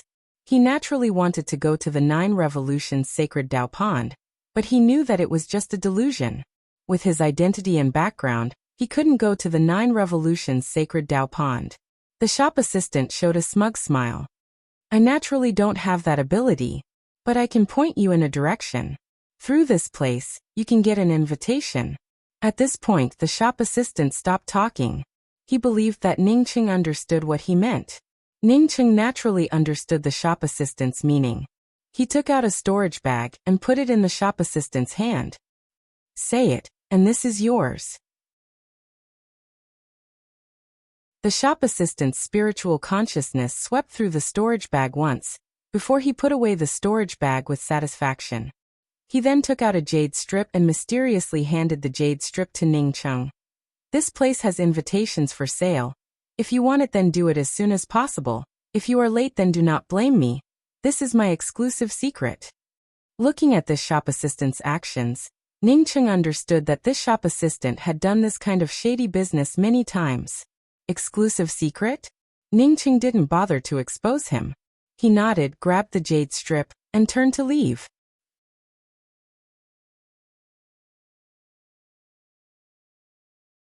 Chapter 929.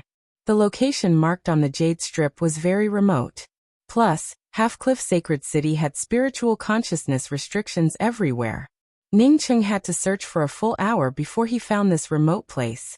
This place was located at the corner of a small street, and the low door was slightly ajar, as if afraid that others wouldn't know about this place.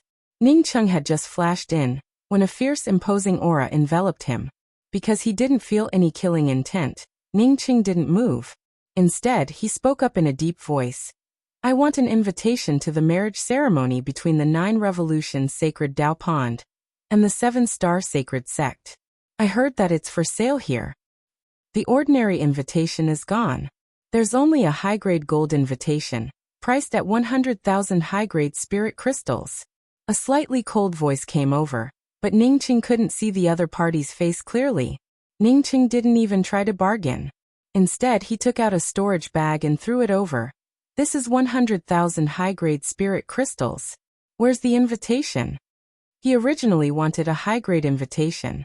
If he got an invitation that only allowed him to watch from the outside, he definitely wouldn't be able to see that woman. The man didn't expect Ningcheng to be so straightforward. He paused for a moment before taking out a golden invitation and handing it to Ningcheng.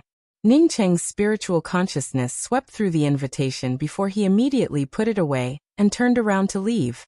"Is there an invitation to the 9 Revolutions Sacred Tao Pond here?" Ningcheng had just turned around when a slightly magnetic woman's voice came over. This woman was a powerhouse. Ningcheng's heart tightened. He had seen too many powerhouses in the land of broken laws. Therefore, as soon as this woman appeared, he knew that she was a powerhouse.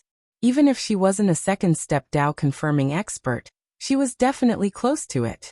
Although this woman had a veil over her face, Ningcheng could still feel a noble and holy aura from her. The man who sold the invitation also seemed to feel the other party's strength and quickly said, "There's only one left, and I just sold it to this friend. I'm sorry, but the invitation is gone now." "Wait." The woman suddenly turned around and called out to Ningcheng, who was about to step out. Ningcheng vigilantly stopped, as he cupped his fists and spoke in a manner that was neither overbearing nor servile. "I don't know what advice this friend has for me." "Sell your invitation to me. You can name the price." The woman looked at Ningcheng and spoke in an emotionless and unquestionable tone. Ningcheng really wanted to say, "Is your ass whiter than other people's faces?" Fortunately, he managed to restrain himself in the end. He estimated that if he dared to say such a thing, he would never be able to enter the 9 Revolutions Sacred Tao Pond again. "Sorry, I don't intend to sell this invitation. I don't lack spirit crystals." Ningcheng cupped his fists and refused without hesitation. When the woman heard Ningcheng's refusal, she immediately frowned, and the imposing aura from her body suddenly pressed down, instantly enveloping Ningcheng. Feeling the other party's incomparably powerful aura, Ningcheng gave a dark sigh. It was truly depressing when one's strength was low. If his strength was higher, he would have used his aura to suppress the other party. Ningcheng tried his best to stimulate his spirit essence, but he still could not break free from the other party's shackles. However, because of Ningcheng's resistance, a powerful spatial fluctuation instantly spread out. "Hurry up and stop. If you don't stop, none of us will be able to escape. Attacking in Half-Cliff Sacred City is a capital offense." The voice in the dark could no longer hold back and hurriedly shouted. Seemingly knowing that she couldn't start a fight here, the woman retracted her oppressive imposing manner and spoke in a cold voice. "A puny eternal realm cultivator. Yet you can still stand under my imposing manner. You must have some skills. For this reason, hand over the invitation, and I will let you go." Ningcheng naturally knew that the other party wouldn't dare to kill him here. Man Huishan had chased him for so long, which made him feel very aggrieved. Now that he came out, he was threatened by a woman, which made him feel even more unhappy. This father won't hand it over. Can you bite me? He even dared to kill the 9th prince of the barbarian dragon clan. So how could he be threatened by a woman? It was his carelessness to let this woman suppress him with her imposing manner. If this woman dared to use her imposing manner to suppress him again, he would instantly use a lawless method to break free from the other party's suppression and escape. Unless this woman didn't want to live and dared to chase after him in Half-Cliff Sacred City. The woman trembled with anger when she heard Ning Cheng's words. From the moment she started cultivating until now, she had never seen anyone dare to act like a father in front of her. Seeing the two of them clashing again, with Ning Cheng wanting to leave and this woman wanting to start a fight, the person who sold the invitation secretly complained in his heart. If he hadn't sold Ning Cheng's invitation, he wouldn't have cared if these two people lived or died. But now, once these two people caused trouble outside, they would definitely find out about it. Thinking of this, the man in the dark hurriedly said, "There's a better way. This invitation is a high-grade invitation, and you can take one person with you. As long as you two cooperate, you can both enter." The female cultivator with a veil over her face didn't do anything after hearing this proposal. Instead, she just stood in front of Ning Cheng and blocked his way out. Ning Cheng understood what the other party meant. That is, she agreed with the words of the person who sold the invitation and wanted to share an invitation with him. Ning Cheng felt helpless, but he knew that he had to agree. This woman's strength was terrifying, and he couldn't refuse her at all. If this weren't Half-Cliff Sacred City, he might have already been killed by her. "Okay, I agree. But I'm the master, and you're the subordinate. Otherwise, there's no room for discussion." Ning Cheng hesitated a little before agreeing to the proposal.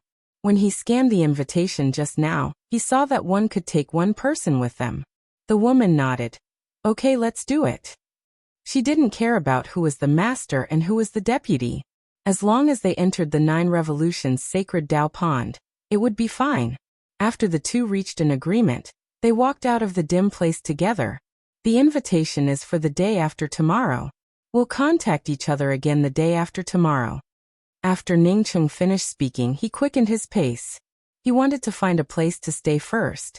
The woman didn't seem to hear Ning Cheng's words, and also quickened her pace to keep up with Ning Cheng. Ning Cheng stopped and calmly looked at the woman with a veil over her face. He tried to slow down his tone and spoke. "I'm looking for a place to stay. Why are you following me? I said that we'll go together the day after tomorrow, so we'll go together the day after tomorrow. If you don't believe me, then find a way yourself." The woman took in a deep breath and seemed to forcibly suppress the discomfort in her heart before speaking. "I don't really believe you. She's really direct." Ning Cheng felt speechless. He didn't pay any more attention to the woman, and directly walked towards a nearby rest stop. "Two guests, this rest stop is full. Please go to the next one." A waiter of the rest stop stopped Ning Cheng. The woman didn't speak. She knew that Ning Cheng couldn't find a place to stay. She had asked a lot of people before, but none of the rest stops had a vacant room. Ning Cheng was familiar with this kind of thing, and naturally wouldn't leave just because of the waiter's words. He took out a storage bag and threw it in front of the waiter and said, "Find me a good room and you can have the rest."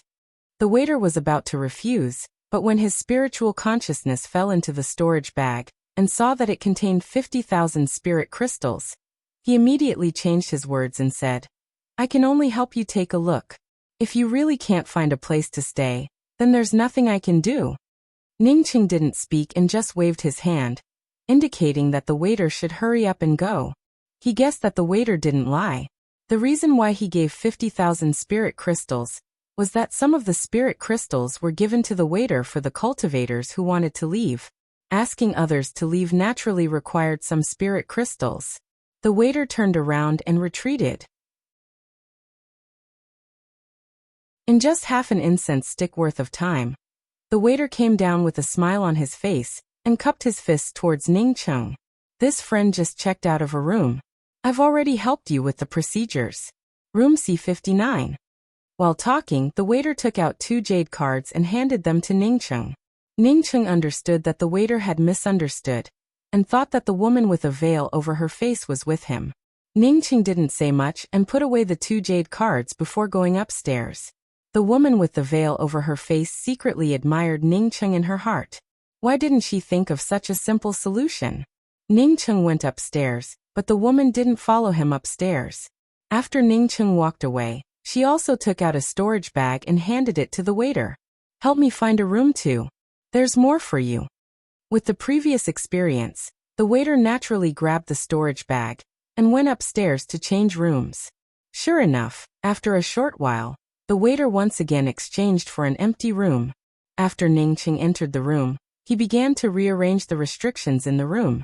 After an incense stick worth of time passed, he hadn't finished arranging the restrictions when the restriction at the door moved. Ningqing saw the woman outside and helplessly opened the restriction before asking, "I believe you already have a place to stay. There are still 2 days before the congratulatory ceremony. What are you doing here now?"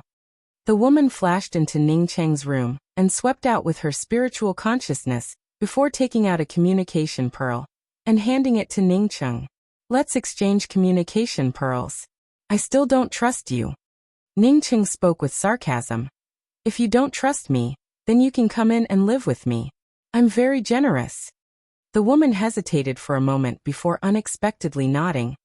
"All right, there are 2 rooms here." With that, she directly put away her communication pearl and walked towards one of the rooms.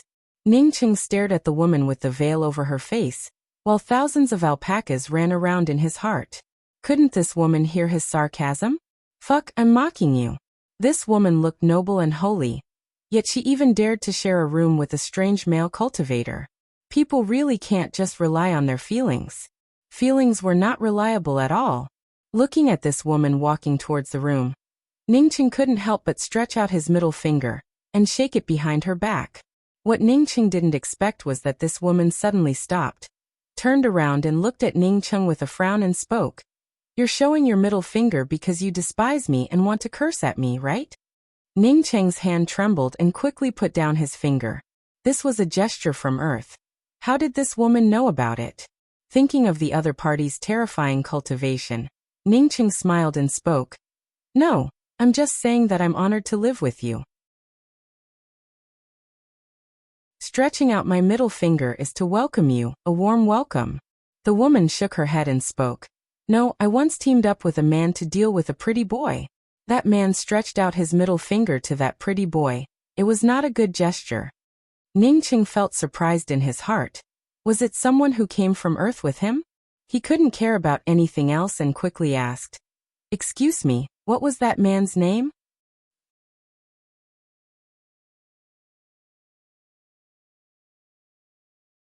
Chapter 930. Why should I tell you? We're just using each other. What's there to ask? The woman's tone was flat, and she refused without any hesitation. Ningqing's words and actions were impolite, which made her feel disgusted. Ningqing sneered. "You're using me but not each other. You just used your strength to oppress me and use me. And what did I use you for? To put it bluntly, if I were stronger than you, I would have kicked you away a long time ago." Ningqing didn't care if this woman didn't say anything. Pointing out a middle finger didn't necessarily mean that he came from Earth. Besides, he had seen some familiar words in the Star Stepping Tower before. Could the Star Stepping Tower Master also come from Earth? That was obviously unrealistic. The starry sky was vast, and there were many similar things happening. The woman's face heated up a little. She didn't like this kind of method. However, she had to go to the 9 Revolutions Sacred Tao Pond. The 9 Revolutions Sacred Tao Pond didn't keep its promise and took away something important to her. What belonged to her, she had to get it back. "I don't want to mention that person's name, but I can tell you my name. My name is Ruashi, and I indeed benefited from you this time. I wanted to discuss with you how many spirit crystals you want me to pay for your invitation.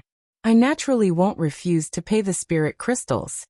The female cultivator named Ruashi felt a little embarrassed after hearing Ningqing's words. Ningqing was experienced and knew at a glance that this female cultivator rarely did such things, which was why she felt embarrassed. Feeling a little better, he nodded and said, "Forget it. Since I'm a man, I'll eat a loss." You can just give me 1 or 200,000 high-rank spirit crystals. Just as she was about to take out 200,000 spirit crystals for Ning Cheng, she suddenly remembered that she had spent all these years in the void. Coupled with the fact that she didn't have the concept of saving, she directly gave 50,000 spirit crystals to the shop assistant. Now, she really didn't have many spirit crystals left. It's just that she had no concept of spirit crystals. If she wanted to use them, she would use them. It wasn't until she was about to give Ning Cheng that she remembered that she didn't have many spirit crystals on her. I'll give you the spirit crystals later. I'm going to rest. Call me the day after tomorrow. After Ruoxi finished, she hurriedly walked into the room and activated a restriction. Ning Cheng pursed his lips and thought to himself, I knew it would be like this. Since this woman didn't want to pay spirit crystals, he couldn't force her. After all, in terms of cultivation, this woman named Ruoxi was much stronger than him. Returning to his room, Ning Cheng immediately activated several restrictions. Ruoxi's spiritual consciousness fell outside Ning Cheng's room. But when she found that her spiritual consciousness couldn't penetrate Ning Cheng's restrictions, she felt slightly startled. This cultivator in the eternal realm looked like he had just started transforming his spirit essence, so how could he have such powerful attainments in array formations? After an uneventful night, Ruoxi left the room early the next morning. Ning Cheng naturally wouldn't ask where this woman went. He just wanted to seize the time to temper his sea of consciousness. Half a day later, the restriction on Ning Cheng's room finally activated. Ning Cheng reluctantly opened the restriction and looked at Ji Shi at the door before speaking. What else do you want? It's not even the day after tomorrow, okay? I almost succeeded in vindicating my Dao just now, but now that I've been interrupted by you, perhaps my Dao vindicating path will come to a halt. I know you're strong and I can't beat you, but aren't you afraid of retribution for doing things that harm others without benefiting yourself? Ruoxi, who was just about to open her mouth, felt her face turn red from Ning Cheng's words. She wasn't the kind of shameless cultivator like others. It was because she saw something she urgently needed today that she anxiously came to find Ning Cheng. I'm sorry, I didn't mean it.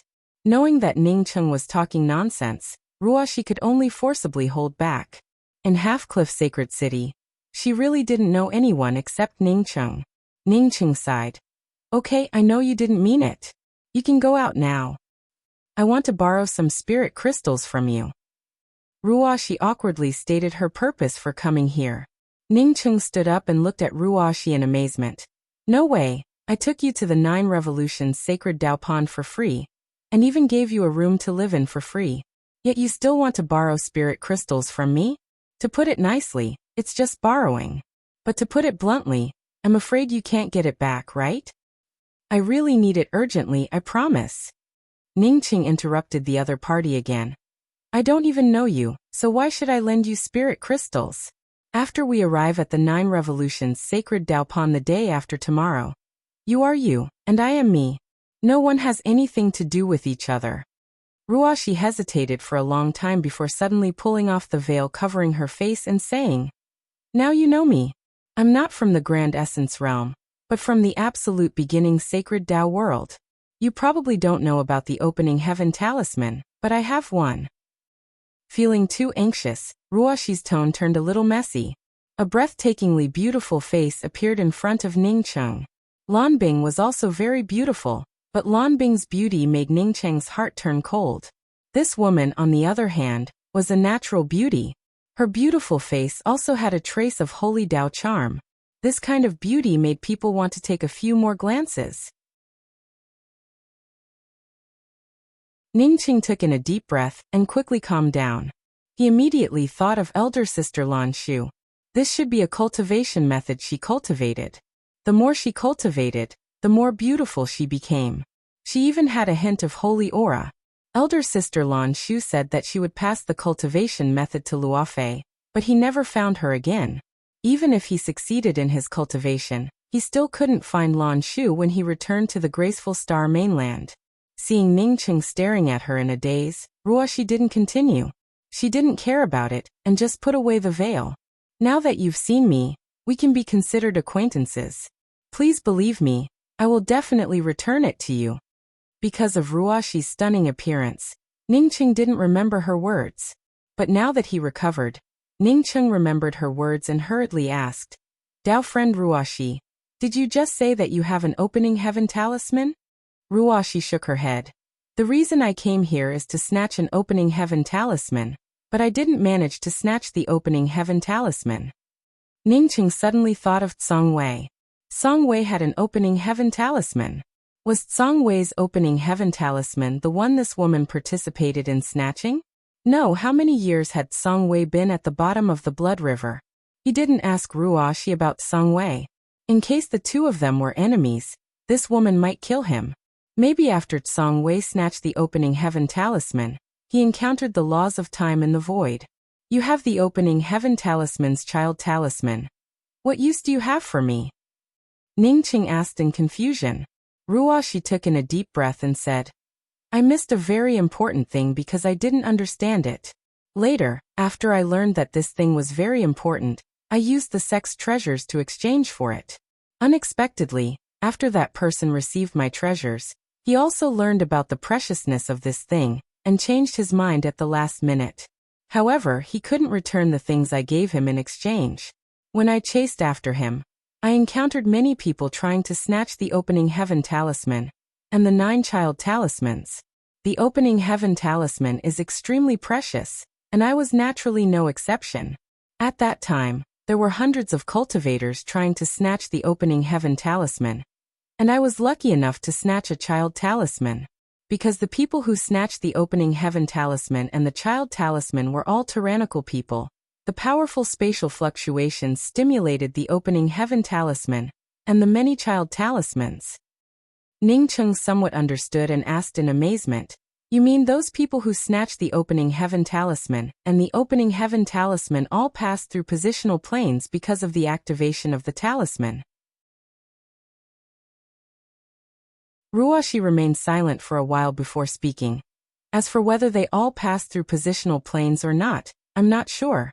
But after the opening heaven talisman was activated, there must have been a lot of people passing through positional planes. The reason I came to this universe's positional plane was because the child talisman I grabbed also activated. By the way, didn't you miss out on something very important?" Ningcheng felt a little itchy in his heart. Even a powerhouse like Ruashi felt that he had missed out on something. What kind of precious thing was it? "I took it back and lost it. That person also passed through positional planes because he snatched the opening heaven talisman. I managed to snatch it back from him, but it ended up in the hands of the 9 revolutions sacred Dao Pond." Hearing Ruashi's words, Ningcheng shook his head speechlessly. This woman's EQ shouldn't be too high. Otherwise, how could the thing she obtained end up in the hands of the 9 revolutions sacred Dao Pond? With her strength, the 9 revolutions sacred Dao Pond shouldn't have snatched it by force. If it wasn't by force, then she must have been deceived. "Then why do you want to borrow spirit crystals?" Ningcheng asked a lot of questions and didn't intend to lend spirit crystals to Ruashi. Did looking at her face equate to knowing her? Once the other party borrowed his spirit crystals and used the opening heaven talisman's child talisman to leave, who would he ask for it? Ruashi looked at Ningcheng expectantly and said, "My opening heaven talisman's child talisman has already been activated, and it can't be activated again.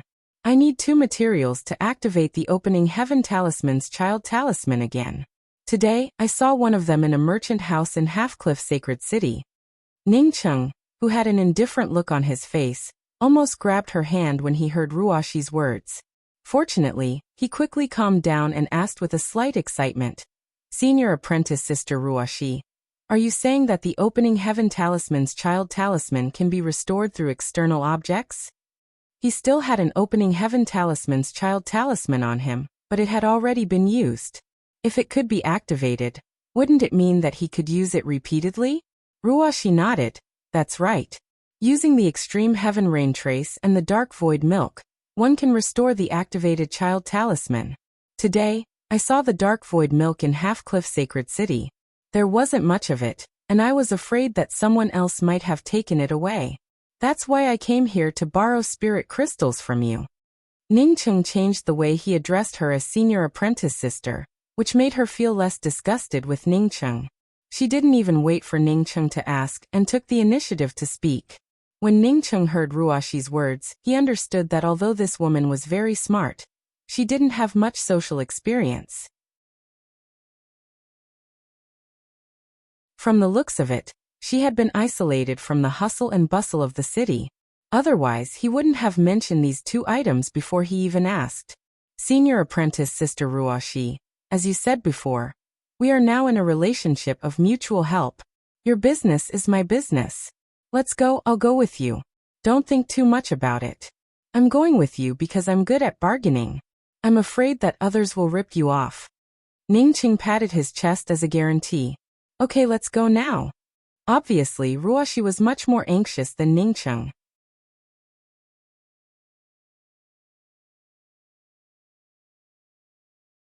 Chapter 931.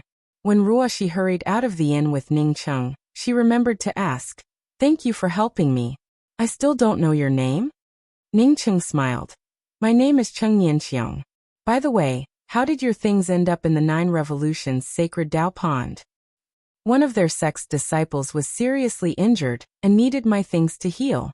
Plus, I needed the extreme heaven rain trace, which the 9 Revolutions Sacred Tao Pond had. Ruoxi sighed. Ningcheng felt happy in his heart but looked at Ruoxi calmly.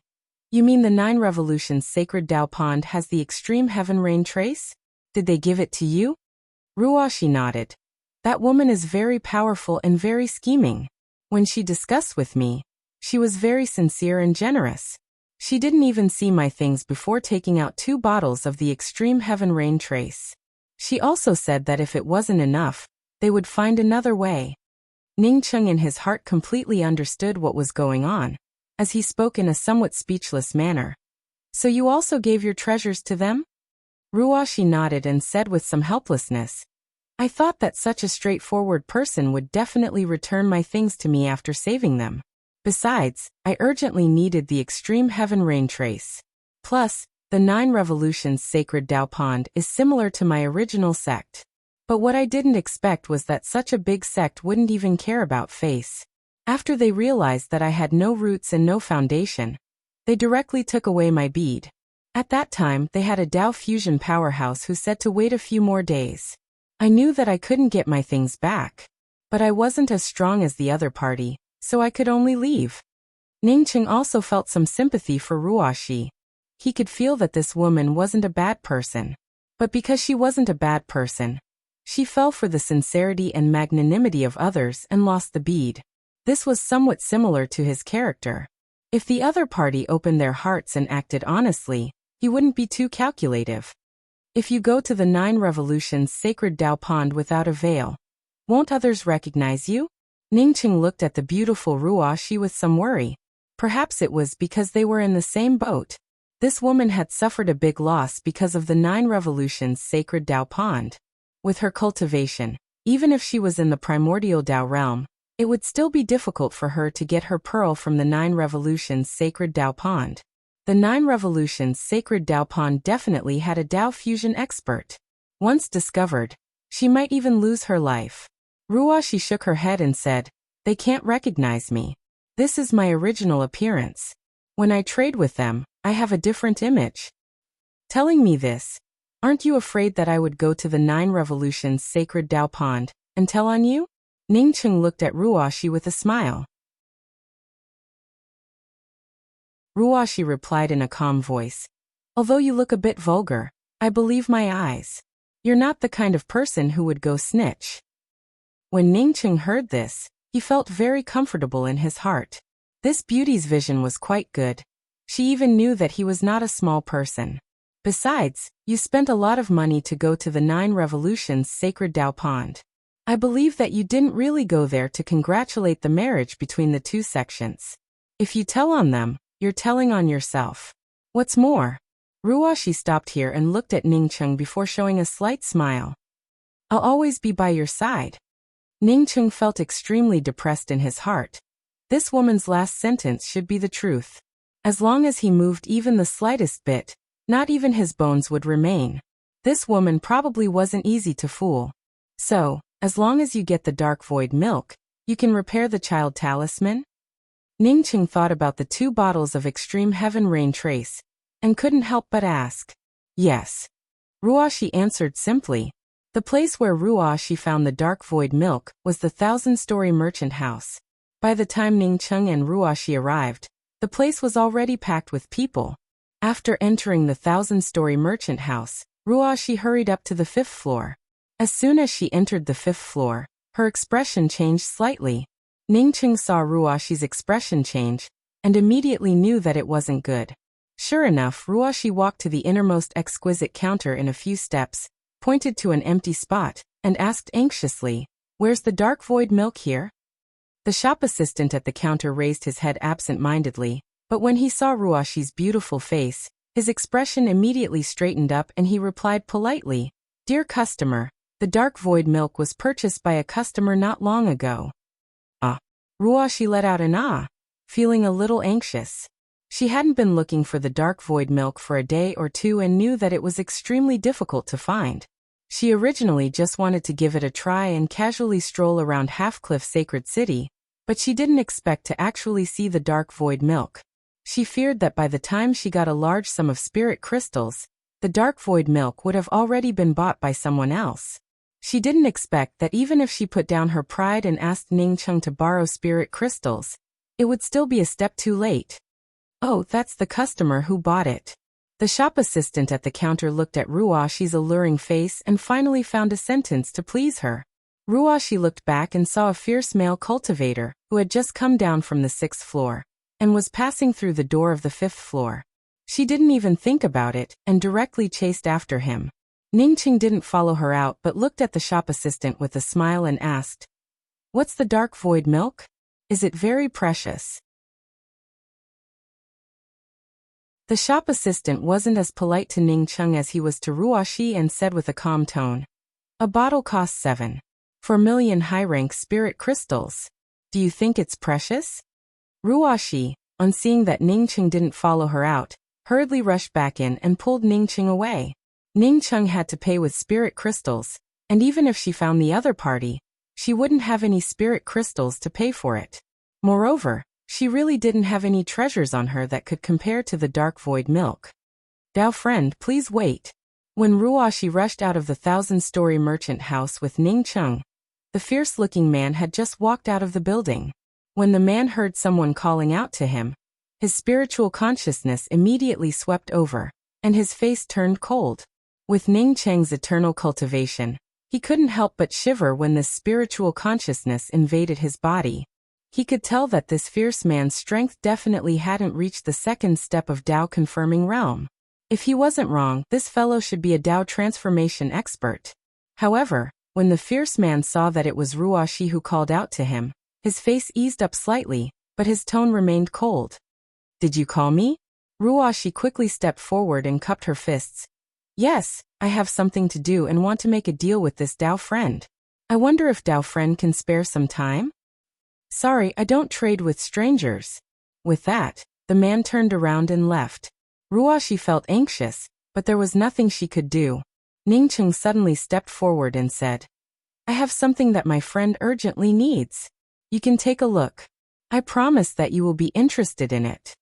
The Dao transformation man turned around again and stared at Ningqing coldly.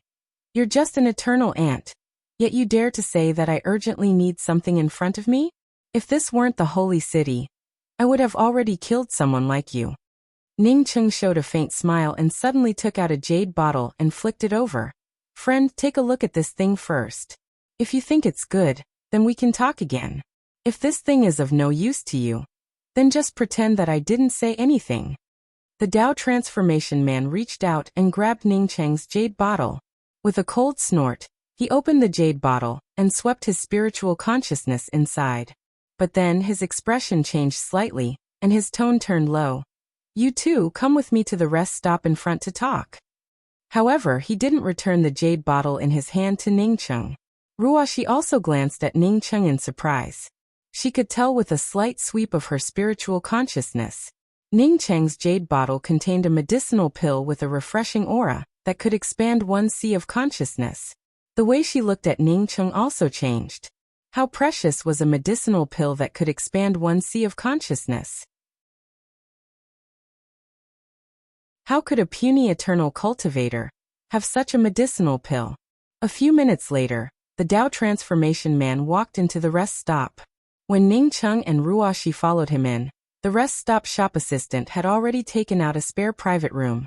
From this, it could be seen that the shop assistant also knew that this Dao transformation man was strong. Ning Cheng glanced at Ruoxi beside him and couldn't help but think that this was a comparison. This fellow, a Dao transformation cultivator, came to the rest stop and didn't even need to say much before the private room came out. You're probably even stronger than a Dao transformation cultivator. Yet you still want to learn the method of an eternal cultivator and pay 50,000 spirit crystals. Ruoxi acted as if she didn't see Ning Cheng's gaze. She didn't need to explain this to Ning Cheng. After Ning Cheng and Ruoxi sat down in the private room, the Dao transformation man raised his hand and activated the restrictions on the private room.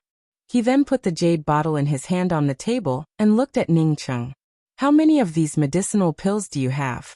Take them all out. Ning Cheng looked at Ruoxi speechlessly. Why did people with higher cultivation act as if they had tens of thousands of spirit crystals? Why did they always ask the other party to do things? Could they not be so shameless? Ruoxi understood Ning Cheng's meaning. She blushed slightly and sent a voice transmission to Ning Cheng. You find a way to trade for the dark void milk, and I'll give you a bottle of extreme heaven rain trace. As soon as Ning Cheng heard Ruoxi's words, he understood that the other party also knew that he had a child talisman. But he didn't care about it. This woman was pleasing to the eye and didn't do anything too excessive. He didn't answer Ruoxi. Instead, he looked at the Dao transformation man and spoke with a flat tone. Since it's a transaction, both sides naturally agree to it. You didn't ask me what I wanted, nor did you take out anything.